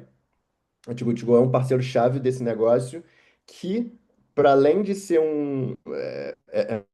é um parceiro que ele de fato acrescenta na proposta de valor, porque até numa perspectiva de apreciação desse cliente, quando nós temos, olha, nós temos essa preocupação, nós temos essa resposta via Too Good To Go para reduzir ao máximo desperdício alimentar e etc. Então isso também é uma proposta de valor, isso também entra na questão do relacionamento, mas eu, apenas por uma questão técnica, eu posicionaria Too Good To Go como um parceiro-chave nesse caso. Mas, de novo, aqui não tem certo ou errado, o importante é que isso está mapeado e tem esse contributo na operação, tá? Eu acho que fatores como que possam criar alguma memória e que sejam diferenciadores e que de certa forma estejam relacionados com aspectos que são preocupações do momento, como por exemplo a sustentabilidade, é um grande exemplo. Na questão da redução alimentar já me aconteceu ir a um restaurante e depois de servidas as entradas, eles aparecem com algo elaborado por eles que vem do combate ao desperdício alimentar. Sinceramente, foi alguma coisa que me marcou e eu acho que são estes fatores que nos fazem voltar, porque nós, felizmente, em Portugal temos muitos restaurantes típicos com boa comida, nós somos conhecidos por isso, não é? Temos comida francamente ótima. Tem que acontecer estes aspectos que sejam ainda mais marcantes. Outra situação que eu acho que também pode ser estar na ordem do dia são postos de carregamento de carros elétricos, porque Uhum. nós, enquanto almoçamos, não é, ou jantamos, sabemos que também vamos satisfazer outra necessidade do nosso cliente. E, Boa. portanto, acho que seria aqui também um aspecto diferenciador e talvez um parceiro-chave e até uma fonte de receita. De acordo, boa. E olha que interessante, organicamente aqui, acabamos de passar por dois exemplos que eles cruzam vários desses blocos do negócio, né? E é esse o objetivo desse exercício. Ok, a gente pode ter um parceiro-chave que ele não apenas resolve o problema para o qual ele tem a proposta de valor, mas ele tem outros benefícios laterais na nossa proposta, no nosso relacionamento com o cliente, ou pode nos trazer algum outro público. Então, tá perfeito, pessoal. É exatamente esse o objetivo as sinapses que esse exercício acaba por causar. Marcelo, Então, se calhar, diga. desculpa, só uma Tranquilo. interrupção. Se calhar é a atividade-chave que aqui falta, que depois pode ter o parceiro-chave da ReFood ou da Too Good To Go, é esta gestão vá lá, do excedente, porque o excedente, do ponto de vista de custos, também é um problema. E essa gestão do excedente, tal como eu tenho que me gerir a comunicação com as redes sociais ou com tudo, eu também tenho que gerir o excedente para perceber se devo atuar ao nível da cozinha, se posso ter uma caixinha para dar aos clientes, ou se, porque há coisas que dão, ou se vou gerir pela Too Good To Go, qualquer coisa, mas eu gerir o excedente para ele não ser um custo, não sei se me faço entender. Sim. E é uma atividade tal como gerir a informação em termos de comunicação, ou gerir na compra, na parte da preparação e da logística e tudo mais, não é? Pode até ser a mesma pessoa e pode ser tarefa da mesma pessoa, mas senão ela só vai linear, né? Quer dizer, não fecha e depois também é preciso armazenar ou é preciso desperdiçar, não é? Não, perfeito, Rita. E, inclusive, isso entra numa dimensão que vai até, por exemplo, quais serão as embalagens que nós vamos utilizar, né? Então, é uma gestão. E mais uma vez, olha que exemplo interessante, porque nem todo restaurante vai precisar, por exemplo, ter uma atividade-chave, às vezes concentrada talvez numa pessoa que seja expert nisso, como um diferencial. Mas nesse nosso caso, isso sim tá identificado, né? Então, aqui, cada elemento do bloco do modelo de negócio, ele é um potencial fator de diferenciação da operação. Então, por exemplo, eu estou completamente de acordo com vocês e feliz que estamos a chegar em lugares que, mais uma vez, sozinho nenhum de nós consegue chegar. Então, acho que essa está bem visto também essa preocupação e ter previsto aqui uma pessoa, uma operação dedicada a esse tipo de entrega, por exemplo. Boa? Marcelo, se for possível, pegando um Claro. pouco naquilo que a Rita disse, acho que uma das atividades-chave em qualquer modelo de negócio é gerir a eficiência do negócio. E nós estamos sempre normalmente focados em olhar para a eficiência como o fornecer o produto ou serviço com o menor custo possível. Portanto, também criar aqui uma ponte com a estrutura de custos.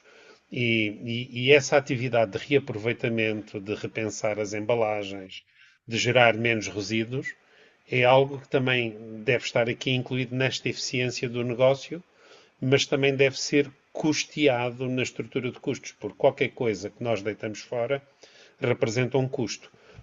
Uma embalagem que não é reciclável ou que não é reutilizável também representa um custo. Só que muitas vezes não está quantificado, não é? Portanto, ou seja, esta ligação entre a atividade de eficiência do negócio, da procura constante de eficiência do negócio e da estrutura de custos, com uma perspectiva ambiental consciente, é se calhar importante, não é? Com certeza, Mário. E só como nota, o exercício que nós vamos fazer na quinta-feira, ele é uma evolução, entre aspas, desse Canvas aqui. Ele é o Circular Business Canvas. Então, ele já adiciona elementos de circularidade. E só a termos de diferenciação, no que você está a dizer, aqui nós temos os recursos chaves mapeados num grande bloco. No Circular Business Model Canvas, ele mapeia os recursos em três blocos diferentes: recursos técnicos, recursos físicos, recursos ambientais. Então, a gente já difere isso de alguma forma também para identificar, ok, nós podemos ter uma eficiência na gestão da água, mas ainda temos a melhorar na energia, ou dos materiais, ou dos resíduos orgânicos. Então, ele já oferece também um aprofundamento nessa leitura.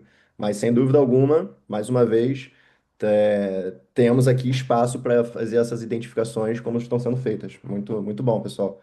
É mesmo isso.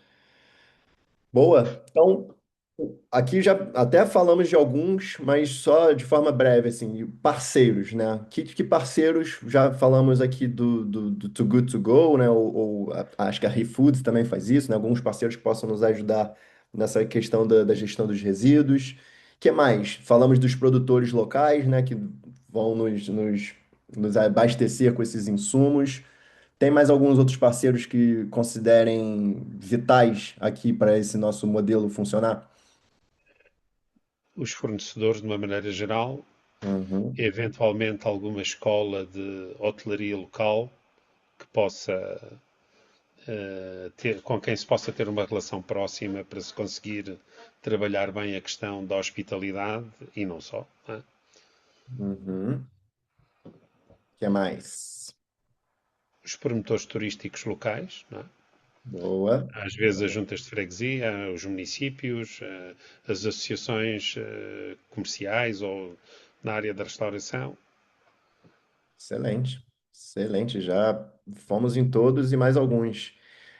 Aqui também fui bem geral, né? Ou seja, temos produtores locais de alimentos, poderíamos ter aqui os fornecedores de uma maneira geral, poderíamos, se quiséssemos, destrinchar também depois os fornecedores, né? Fornecedor de embalagem, fornecedor de alimento, fornecedor de materiais e etc.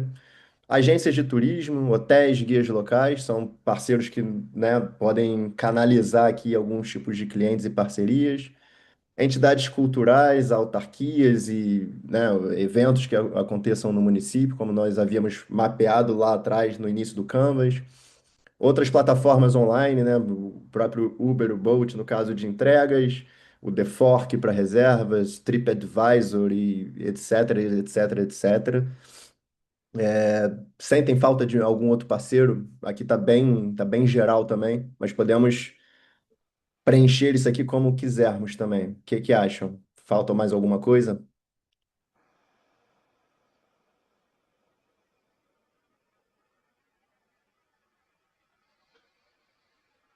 Tranquilo. Podemos então avançar para a parte final de estrutura de custo. Então, a estrutura de custo, ela quase que é uma consequência do que nós identificamos aqui, né? Então, mais uma vez, em linhas gerais, né? Não quero saber ainda qual vai ser o valor pago por guardanapo, por prato ou coisas assim. Mas, olhando esse modelo, quais são os principais custos que nós podemos mapear e identificar num primeiro momento? Como é que vocês colocariam isso? Eu botei aqui em quatro grandes grupos. Vamos ver se a gente chega neles ou, melhor ainda, consegue identificar outros que por acaso eu posso ter deixado passar.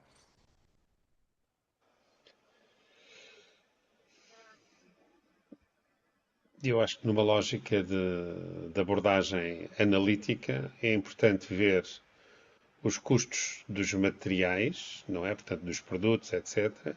Os Uhum. custos da estrutura humana, não é? Os restantes custos de funcionamento, os custos promocionais e peço desculpa, eu tenho aqui o telefone a tocar. Os Não custos faz mal. promocionais epá, eu consideraria uma última categoria, uma vez que estamos a falar de uma analítica, que seriam os custos, vá lá, ambientais, não é? Para podermos ter uma ideia de como é que é a nossa performance a esse nível. Boa, excelente, bem completo. Alguma, algum outro comentário, alguma adição, complementos? Eu não sei se o Mário se estava a referir aos custos de consumo energético e de água como custos ambientais, é isso? Também podem ser vistos nessa perspectiva ou podem ser vistos como custos operacionais, mas podemos também olhar na perspectiva dos custos ambientais. Quando eu falava de custos ambientais, também estava a querer incluir tudo aquilo que tem impacto ambiental, que se nós não gerirmos de forma eficiente, vai aparecer ali. A questão das embalagens, os resíduos, o excesso de energia gasta em aquecimento, o excesso de energia gasta em conservação, enfim. É uma coisa que É normalmente muito gira. não se faz nas empresas, mas que se nós fizéssemos, se criássemos essa conta na analítica, ficaríamos surpreendidos porque alguns elementos chegam-nos muito baratos. Por exemplo, se nós formos ver o custo da água chega-nos barato, mas ela de facto, em termos ambientais, tem um custo muito mais caro, que não é muito mais alto, que não é refletido na fatura, não é? E portanto, se há essa consciencialização ambiental, é evidente que isso depois, a nível de custos de exploração do negócio, não se vai refletir, mas a nível das opções de gestão vai ter um impacto muito grande. Excelente. Então, a título de exemplo, O que que está mapeado aqui? Muito parecido, de alguma forma, com o que foi dito. E, de novo, aqui é numa perspectiva macro, ampla, certo? Temos os custos operacionais e manutenção do espaço, e aqui pode estar incluído ou não a questão da gestão da água, gestão logística, gestão energética e etc. Ou isso também poderia estar destrinchado. Aqui não há de novo, um certo ou errado. É mesmo como nós gostaríamos de agrupar nesse primeiro momento, porque depois isso aqui é um ponto de partida, pessoal, numa perspectiva de modelo de negócio mesmo, é depois aprofundar algumas desses elementos. Temos os custos com ingredientes e com os fornecedores, temos a questão do salário e formação da equipa, que o Mário mencionou como uma atividade-chave também importante, né, de termos esse investimento. E a questão de investimento em marketing e comunicação, como temos identificado aqui, né, tá, ser uma presença ativa de comunicação, estar em eventos e estabelecer uma série de parcerias, isso também pressupõe uma parte de investimento em marketing, até comercial, poderia estar incluído aqui também nesse grupo.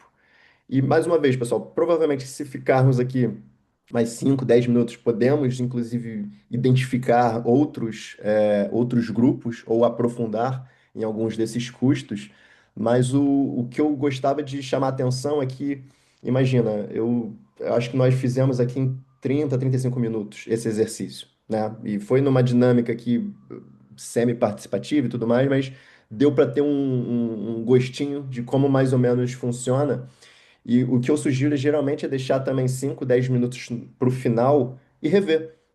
Se nós olharmos aqui agora, seja cada um na sua lógica, né? Pode seguir a mesma ordem, né? Segmento de cliente, proposta de valor, canais, relacionamento e por aí vai. Pode olhar de um lado para o outro, pode ir fazendo essas conexões, porque o objetivo que eu costumo brincar é quando chegamos ao final desse exercício, estamos satisfeitos ao ponto de, se nós chegarmos e falarmos com a criança ou com a nossa mãe, nossa avó, será que ela vai entender o modelo de negócio muito rápido apresentando aqui? Porque o objetivo é que sim, é que nós tenhamos uma visão, sim, uma síntese, apesar de não ser exatamente necessariamente simples ou pouco eficaz, mas uma visão sintetizada de como um negócio funciona, quem ele atende, como ele resolve esse problema e quais são os principais pilares para esse funcionamento, certo? Então, geralmente é nesse momento que a gente faz alguns ajustes finos, mas pela gestão aqui do nosso tempo, acho que fica o exercício, fica a experiência de um exemplo muito comum de um restaurante. Acho que todos nós temos repertório suficiente para conseguir fazer isso, mas depois é interessante experimentar isso para um serviço, para um produto digital ou para uma consultoria e por aí vai, e até para os próprios negócios ou organizações que estão inseridos. Ok? Como o próprio Alexander Osterwalder diz, e sempre bom lembrar, o modelo de negócio, por mais inovador que ele seja, ele é como aquele iogurte no frigorífico, ele já nasce com data de validade. Então, isso é muito interessante porque, como eu disse, né, na Planeteers, por exemplo, nós, geralmente nesse final e início de ano, nós sempre revemos o nosso modelo, às vezes o modelo de negócio como um todo da organização, às vezes o modelo de negócio de um dos produtos, de uma operação em específico. Então, nós constantemente fazemos esse exercício e nos ajustamos, né? Fica também esse convite. E aqui começamos a entrar nessa parte de final de como inovar, né, em modelo de negócio. Nós exploramos aqui o que é, na verdade, essa principal ferramenta, essa ferramenta mais robusta, mais utilizada pelas principais empresas e escolas de negócio do mundo, que é o Business Model Canvas. Só que tem uma série de outros exercícios que eles são complementares ou que eles vão em outra direção, que eles estimulam essa questão da inovação. Então, como eu até já antecipei, uma forma muito simples, entre aspas, de buscar essa inovação é fazer uma série de perguntas. Então, por exemplo, depois de desenhar o modelo que nós fizemos agora, ou das próprias organizações que representam, e se nós parássemos de vender o nosso principal produto ou o nosso principal serviço? Exclui, deleta esse post-it do que a gente cria, do que a gente faz. Como é que esse modelo funciona? A gente precisa criar um outro? a gente precisa atender um outro público, precisamos descobrir novas propostas de valor. O que que aconteceria com o nosso negócio se isso acontecesse? Ou se tivesse uma pandemia, por exemplo, né? É um dos exercícios. Ou, e se nós oferecêssemos o nosso produto ou serviço gratuitamente a partir de agora? Ele é uma fonte de receita, ele é uma compra direta, mas a partir de agora, vamos mudar o modelo. Como é que o negócio responde a isso? Que operação sustentaria esse tipo de entrega? Ou, se nós transformássemos o produto em um serviço, né? E quando começamos a adentrar aqui os campos da sustentabilidade, isso é uma estratégia muito interessante, né? A gente, ao invés das pessoas terem uma bicicleta, pode ter um sharing de bicicleta, ou carro, ou roupas, ou etc. Então, será que existe uma possibilidade do modelo funcionar dessa maneira? Uma outra pergunta, e se nós só vendêssemos online ou offline, né? Ou se criarmos do zero um novo canal, uma nova operação, qual o impacto que isso pode gerar em termos de inovação no modelo? Ou se nós, ao invés de termos uma venda transacional direta, fizéssemos um modelo de subscrição, né? É muito comum nas plataformas digitais, um Netflix ou um Spotify, por aí vai, mas eu já vi empresas de subscrição de escova de dente, por exemplo. Então, é uma compra recorrente, você recebe sempre em casa, tem uma série de outras propostas de valor e etc. E se usássemos o modelo Razor and Blade, que é o caso das maquininhas de café, onde tem uma venda de um produto, né, da máquina, e nós temos a compra recorrente das cápsulas, por exemplo. Tem toda uma discussão sobre sustentabilidade disso, mas é só o modelo aqui enquanto inspiração, né? Será que nós podemos ter uma forma de relacionamento com o cliente cuja fonte de receita ela é previsível e recorrente, né? Esse é o pressuposto. E se o nosso modelo ele fosse o que também muitas plataformas digitais fazem do freemium, ou seja, nós liberamos aqui o acesso ao nosso produto ou à nossa experiência de forma limitada, com algumas funcionalidades, mas para ter acesso a tudo que nós podemos fazer, é preciso aí sim pagar uma inscrição ou fazer algum tipo de assinatura. Então, esse também é um modelo muito interessante em termos de inovação. E se nós passássemos a vender ou atuar no mercado de segunda mão, além de ter a venda do nosso produto, por exemplo, nós podemos estimular que haja compra e recompra entre outras partes, ou nós podemos fazer essa revenda. E se o produto pudesse ser desde o início, e o exercício da semana de quinta-feira é sobre isso também, se o produto pudesse ser desenhado, concebido para ser reparado, ou para ser reutilizado, ou para que ele possa ser atualizado, ao invés de comprar um novo produto quando ele deixa de funcionar, ou ao fim do ciclo de vida. E uma pergunta que eu acho sempre muito interessante da perspectiva de negócio também é: se você fosse o seu principal competidor, o que que você criaria para acabar com o seu modelo de negócio, né? Ou para ganhar essa concorrência, né? Então, muitas vezes, mudar essa perspectiva, né? Porque quando nós estamos dentro das nossas organizações, o que nós queremos é buscar mais eficiência do negócio, uma gestão que seja mais competitiva, que a gente consiga entregar mais com menos. E muitas vezes isso inibe a própria inovação, porque nós queremos fazer o melhor possível dentro daquilo que nós temos. Então, quando nós mudamos um pouco esse olhar, no sentido de, ok, se nós tivermos uma outra realidade, como nós podemos criar uma nova oferta, criar um novo produto, um novo serviço? Então, aqui são algumas perguntas, entre tantas outras, e cada uma dessas aqui pode, inclusive, ser respaldada por exercícios e ferramentas próprias, tal qual nós vimos no modelo de negócio, e que também nos ajudam nesse caminho de inovação. O que que é importante também trazer é que o que que nós fizemos agora foi esse exercício, certo? De olhar esses 9 blocos de como essa empresa funciona. E a partir daqui, claro, nós temos o desdobramento disso, né, em termos de cadeia de valor, de entender mais o cliente e tudo mais. Mas tão importante quanto perceber como esse modelo funciona é perceber que o nosso modelo de negócio, a nossa organização, ela está inserida num contexto muito mais amplo, que também afeta e influencia diretamente essas nossas escolhas e nossas decisões. Então, nós temos, de um lado, aqui na esquerda, por exemplo, desde as forças da indústria, né, numa análise mais competitiva, o que que nossos concorrentes fazem, o que que novas ofertas, novos entrantes, como isso impacta serviços e produtos que são substitutos à nossa oferta, fornecedores, a gestão dessa cadeia de valor. Nós temos toda uma parte ali em cima das tendências principais de mudanças tecnológicas, regulatórias, as alterações climáticas, todo esse impacto, né, em termos de regulamentação, por exemplo, que isso também impacta a nossa organização. Do lado direito, nós temos a questão da força de mercado, né, setorial, então, novas necessidades e demandas, os custos das cadeias de valor, uma série de dimensões que impactam também o mercado que nós atuamos. E também, numa perspectiva macroeconômica, tem toda a questão das commodities, das guerras, infelizmente, os mercados de capitais, toda uma série de questões que impactam o nosso negócio. E por que que isso é importante? Porque nós podemos e devemos, inclusive, buscar referências e inspirações em outros modelos de negócio, outros modelos de pensamento, outros frameworks de trabalho, porque tudo isso aqui mexe bastante nesse tabuleiro, né? Então, aqui, apenas para mencionar, enfim, eu vou trazer de diversa trajetória. Então, por exemplo, em termos de impacto, né? De como medir o impacto do negócio, né?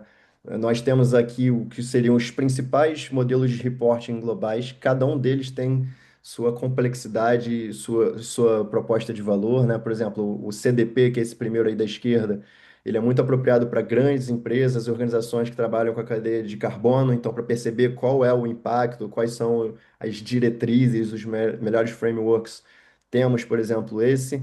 E tem tantas essas outras, essas nomenclaturas, cada uma dessas entidades tem seus próprios métodos e frameworks que nos orientam.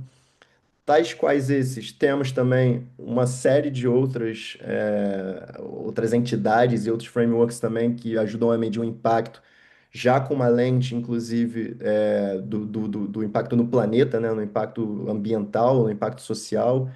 Então, são metas, por exemplo, o SBTI, que é esse primeiro aí de cima, ele ajuda as organizações a alinharem suas metas de sustentabilidade com metas comprovadas pela ciência. Tem todas essas task forces aí da direita que elas estão relacionadas à biodiversidade, a clima, então como contabilizar de fato o impacto de gestão de água, de solo, de ar, de preservação de biodiversidade também na operação, as B Corps que estão fazendo um trabalho fantástico no mundo todo também. Então, existem uma série de frameworks, de ferramentas de conhecimento acessíveis que também ajudam a incorporar nessa visão do modelo de negócio esses conhecimentos, essas boas práticas. E tão importante quanto essa disponibilidade material, nós temos também um convite sempre contínuo a buscar inspiração em outros modelos de funcionamento mesmo, né? A própria ecologia, ela tem alguns princípios de como a natureza, ela provê uma série de serviços ecossistêmicos, né? De regulação de água, absorção de CO2, produção de oxigênio, regulação de temperatura, né? Então, tem uma série de serviços que a natureza nos promove e que trago aqui uma fala da Vandana Shiva, que é uma cientista, referência em uma série de projetos na Índia, sobretudo para agricultura regenerativa. Ela esteve no nosso evento aqui em 2024 e ela trouxe essa colocação, né, de forma muito central na intervenção dela, de que a natureza ela provê uma série de serviços para nós, então é o nosso papel, quase que obrigação, garantir que esses ciclos que sejam regenerativos, que sejam interdependentes, eles mantenham o seu melhor funcionamento, certo? E isso vai além de uma questão até ética, né, digamos assim, ou filosófica, né? Nós temos uma série de exemplos, e aqui trago, geralmente conhecido como biomimética ou soluções baseadas na natureza, que são exemplos concretos de como nós podemos buscar na natureza em si, né, em como a vida inova e acontece há milhares de anos nesse planeta, e buscar inspiração para criar soluções que sejam harmoniosas com isso, né? Então, por exemplo, quando olhamos para as frutas, no caso aqui uma banana, A casca dela, ela protege o alimento, ela nutre até aquilo estar pronto. Ela é uma embalagem smart, porque ela mostra exatamente quando você deve comer e ao final do uso você descarta, né, entre aspas, e ela retorna ao ciclo natural como nutriente. Então, por que não nos inspirarmos nesse tipo de funcionamento, né? Então, existe uma empresa no Brasil muito interessante que se chama Já Fui Mandioca. Mandioca é uma farinha que nós temos lá em bastante abundância. E eles conseguiram conceber um modelo onde a própria farinha da mandioca, ela é uma embalagem, ela consegue ser concebida num formato de embalagem, principalmente para entrega, e depois essa embalagem ela é 100% biodegradável, por exemplo, né? Então ela tem esse mesmo pressuposto do que uma casca de uma fruta presta como serviço. Um outro exemplo, quando olhamos para as plantas, por exemplo, as plantas elas produzem a própria energia através da fotossíntese, elas se adaptam ao ambiente onde elas estão, elas se regeneram sozinhas, elas contribuem para esse equilíbrio do ecossistema. E essa foto foi uma foto que eu mesmo tirei lá Não, mentira, essa não. Eu tirei uma outra, essa ficou melhor, essa eu encontrei, mas isso é lá em Dubai, na Expo City de Dubai, que é uma cidade construída do zero na época para a Expo 2020, que teve lá. E eles têm esse mecanismo que simula muito uma flor, né? Eles são painéis solares e eles vão se movimentando de acordo com o movimento do sol, fazendo exatamente o mesmo movimento que as plantas fazem, justamente para otimizar ao máximo essa questão da captura da energia, certo?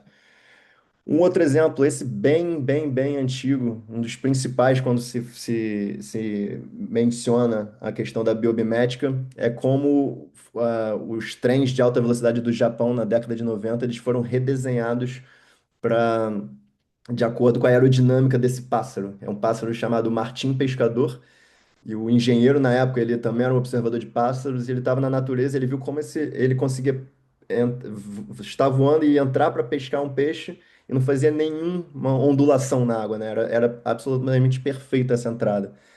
E ele traçou um paralelo sobre como isso poderia ser uma inspiração para resolver os problemas de ruído, de eficiência energética também dos trens do Japão.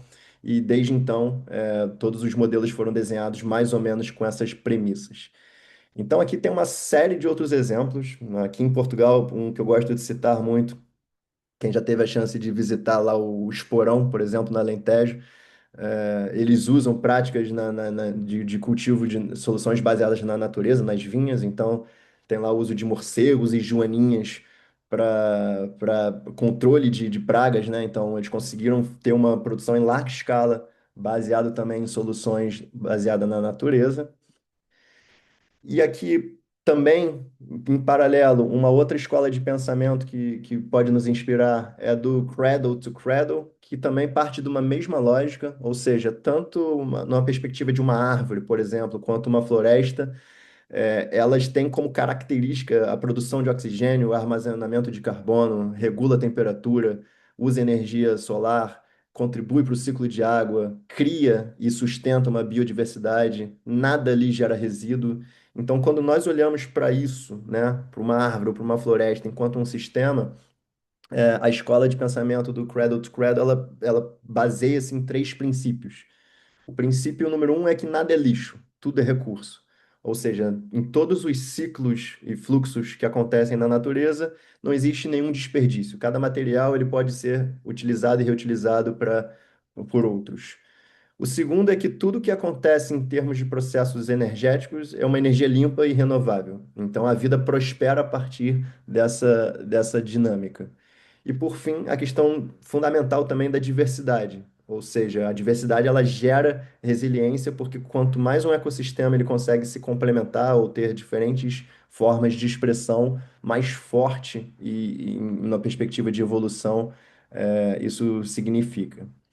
E é muito interessante porque quando nós olhamos esses três princípios do Cradle to Cradle, por exemplo, é quase a mesma coisa que a Ellen MacArthur Foundation vai trazer como os três princípios da economia circular, né? Que é um dos temas que a gente vai minimamente avançar no próximo workshop, que no que se baseia, assim, a interpretação da economia circular, né? Então, ela olha para uma perspectiva operacional e divide em dois blocos, digamos assim. A gente tem ali do lado direito o bloco azul, que é o lado biológico, o lado técnico, desculpa. Então, é quando nós olhamos toda a parte dos materiais, o ciclo tecnológico, o que que nós podemos fazer para reutilizar as partes técnicas, o que que nós podemos pensar para recondicionar, para remanufaturar, para reciclagem, quais são as lógicas e os ciclos que nós podemos ter na cadeia de valor no sentido de prolongar a vida útil de tudo que seja material na nossa operação. Enquanto, por outro lado, o lado verde, o lado esquerdo aí dessa imagem, diz respeito ao ciclo biológico dessa operação. Então, nós olhamos para a nossa cadeia também, seja dentro do negócio, ou seja, todos os nossos fornecedores, de que maneira nós podemos estimular a compostagem ou uso de biomassa ou processos biodegradáveis como um todo, como nós podemos otimizar o uso e a gestão desses recursos. Então, foi baseado nisso também, nessa visão, aqui de forma muito sintética, que é a Ellen MacArthur, que eu diria talvez a maior autoridade no assunto quando trata-se de economia circular, que eles trazem também três princípios. O primeiro é exatamente esse, é projetar desde o início um produto, um serviço, uma operação, um modelo de negócio que ele não gera lixo nem poluição. E a diferenciação aqui, lixo, ciclo técnico, ciclo material, equipamentos e coisas assim.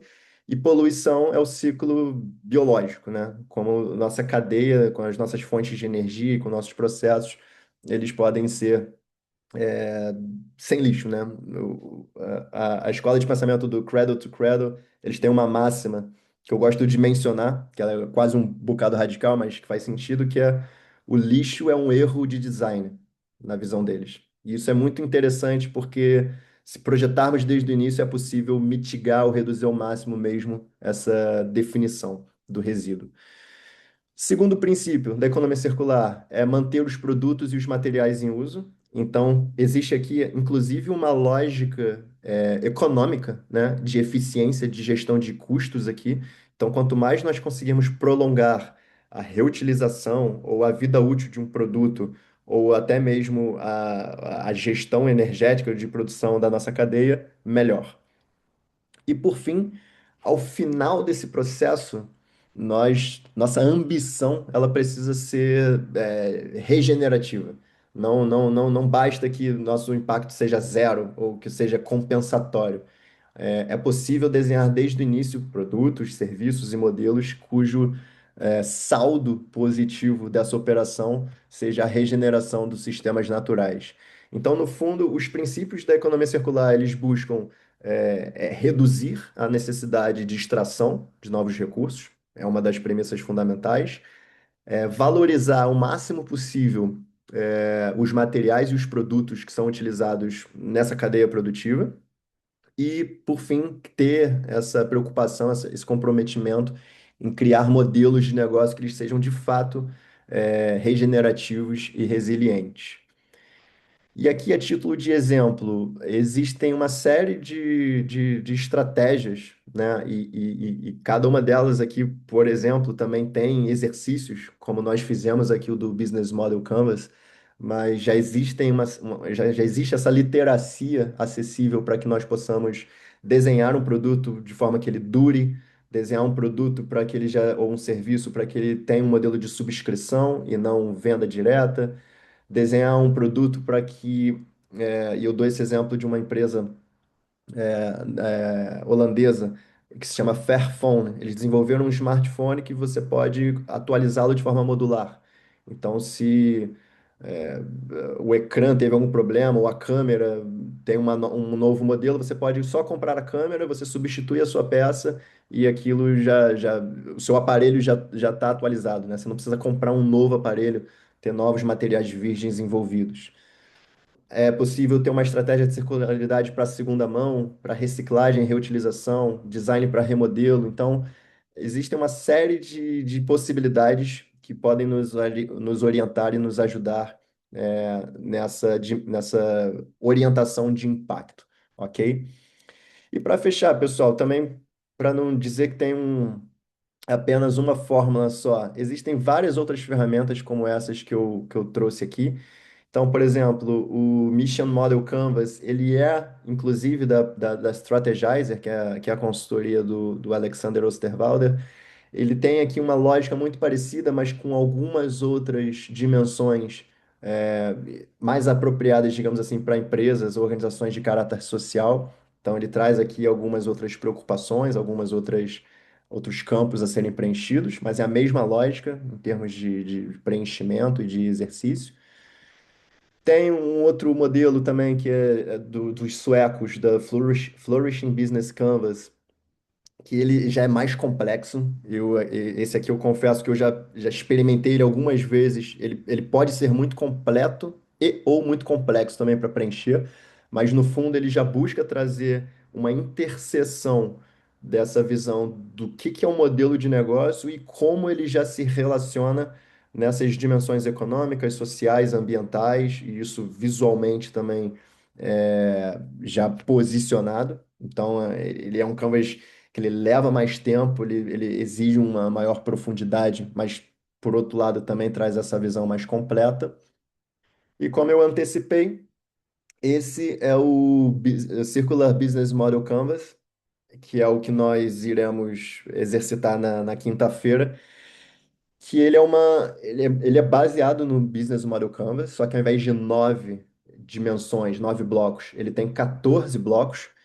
E algumas dessas diferenças, ele já prevê qual é o próximo uso do produto, ele já tenta prever quais são os impactos positivos e negativos desse modelo, ele já prevê, como eu antecipei para o Mário, aqui uma diferenciação dos recursos. Então, tem recursos técnicos, recursos naturais, recursos energéticos.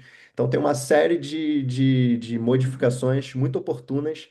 E geralmente o que eu faço no caso aqui, nós fizemos o exercício em conjunto, né? Mas quando eu participo de outras formações, que eu tenho 2 aulas também, o que eu faço geralmente na primeira aula, nós desenhamos o modelo de negócio das organizações que estão presentes, dos grupos, e depois nós redesenhamos esse modelo a partir desse olhar.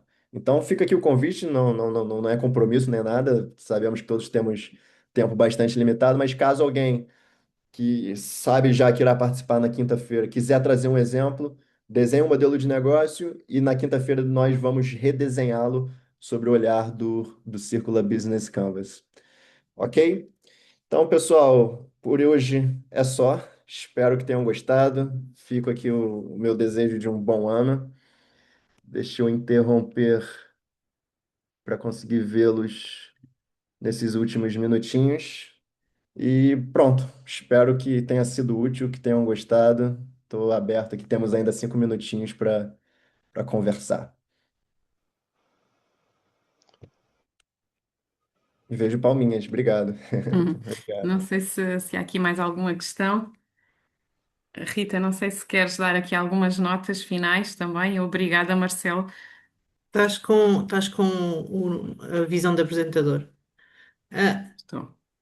Deixar aqui, se calhar, só a nota de que o grande objetivo destas formações passa por percebermos, para além da inovação tecnológica e do trazer intensidade de conhecimento às nossas organizações,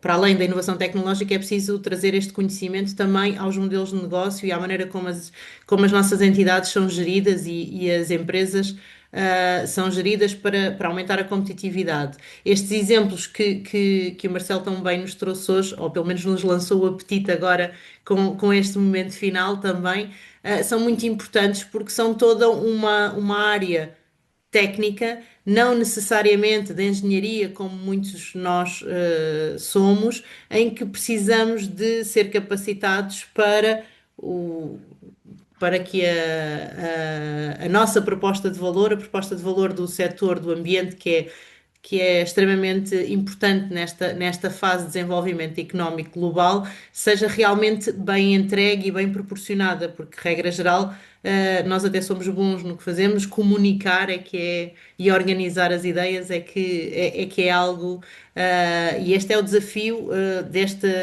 tem sido o desafio destes webinars.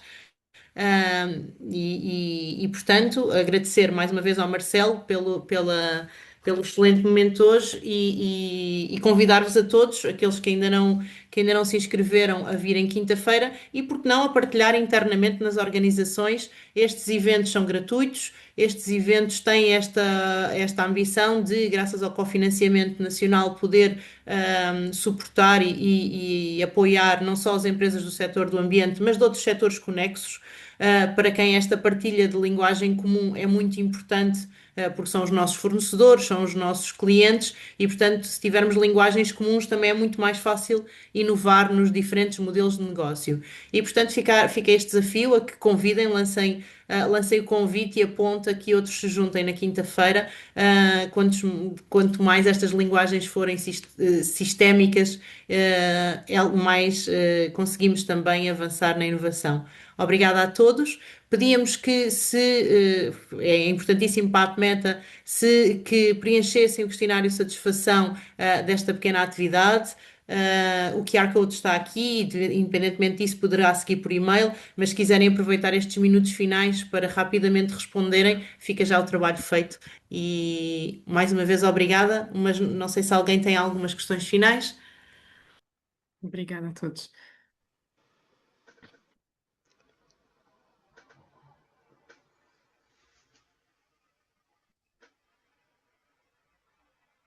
Quero dizer obrigada, muito obrigada, foi muito interessante esta formação. Obrigada, Marcelo, e obrigada a todos os participantes. Obrigada, Anabela, também, aqui pelo Obrigado, seu Anabela. contributo. Exato. Não, agradeço muito a Anabela, o Mário, todos que participaram, a Patrícia também. Só temos a ganhar quando outras pessoas também trazem esse olhar e é muito legal quando eu proponho aqui esse exercício e ele é complementado, né? Então, acho que também falamos muito de restaurante, é meio-dia, deve estar todo mundo com fome. Se calhar, se calhar é isso. Mas muito obrigado mesmo pela participação de todos e espero revê-los na quinta-feira. Estarei aqui no mesmo horário e local. Com certeza. Muito obrigado também.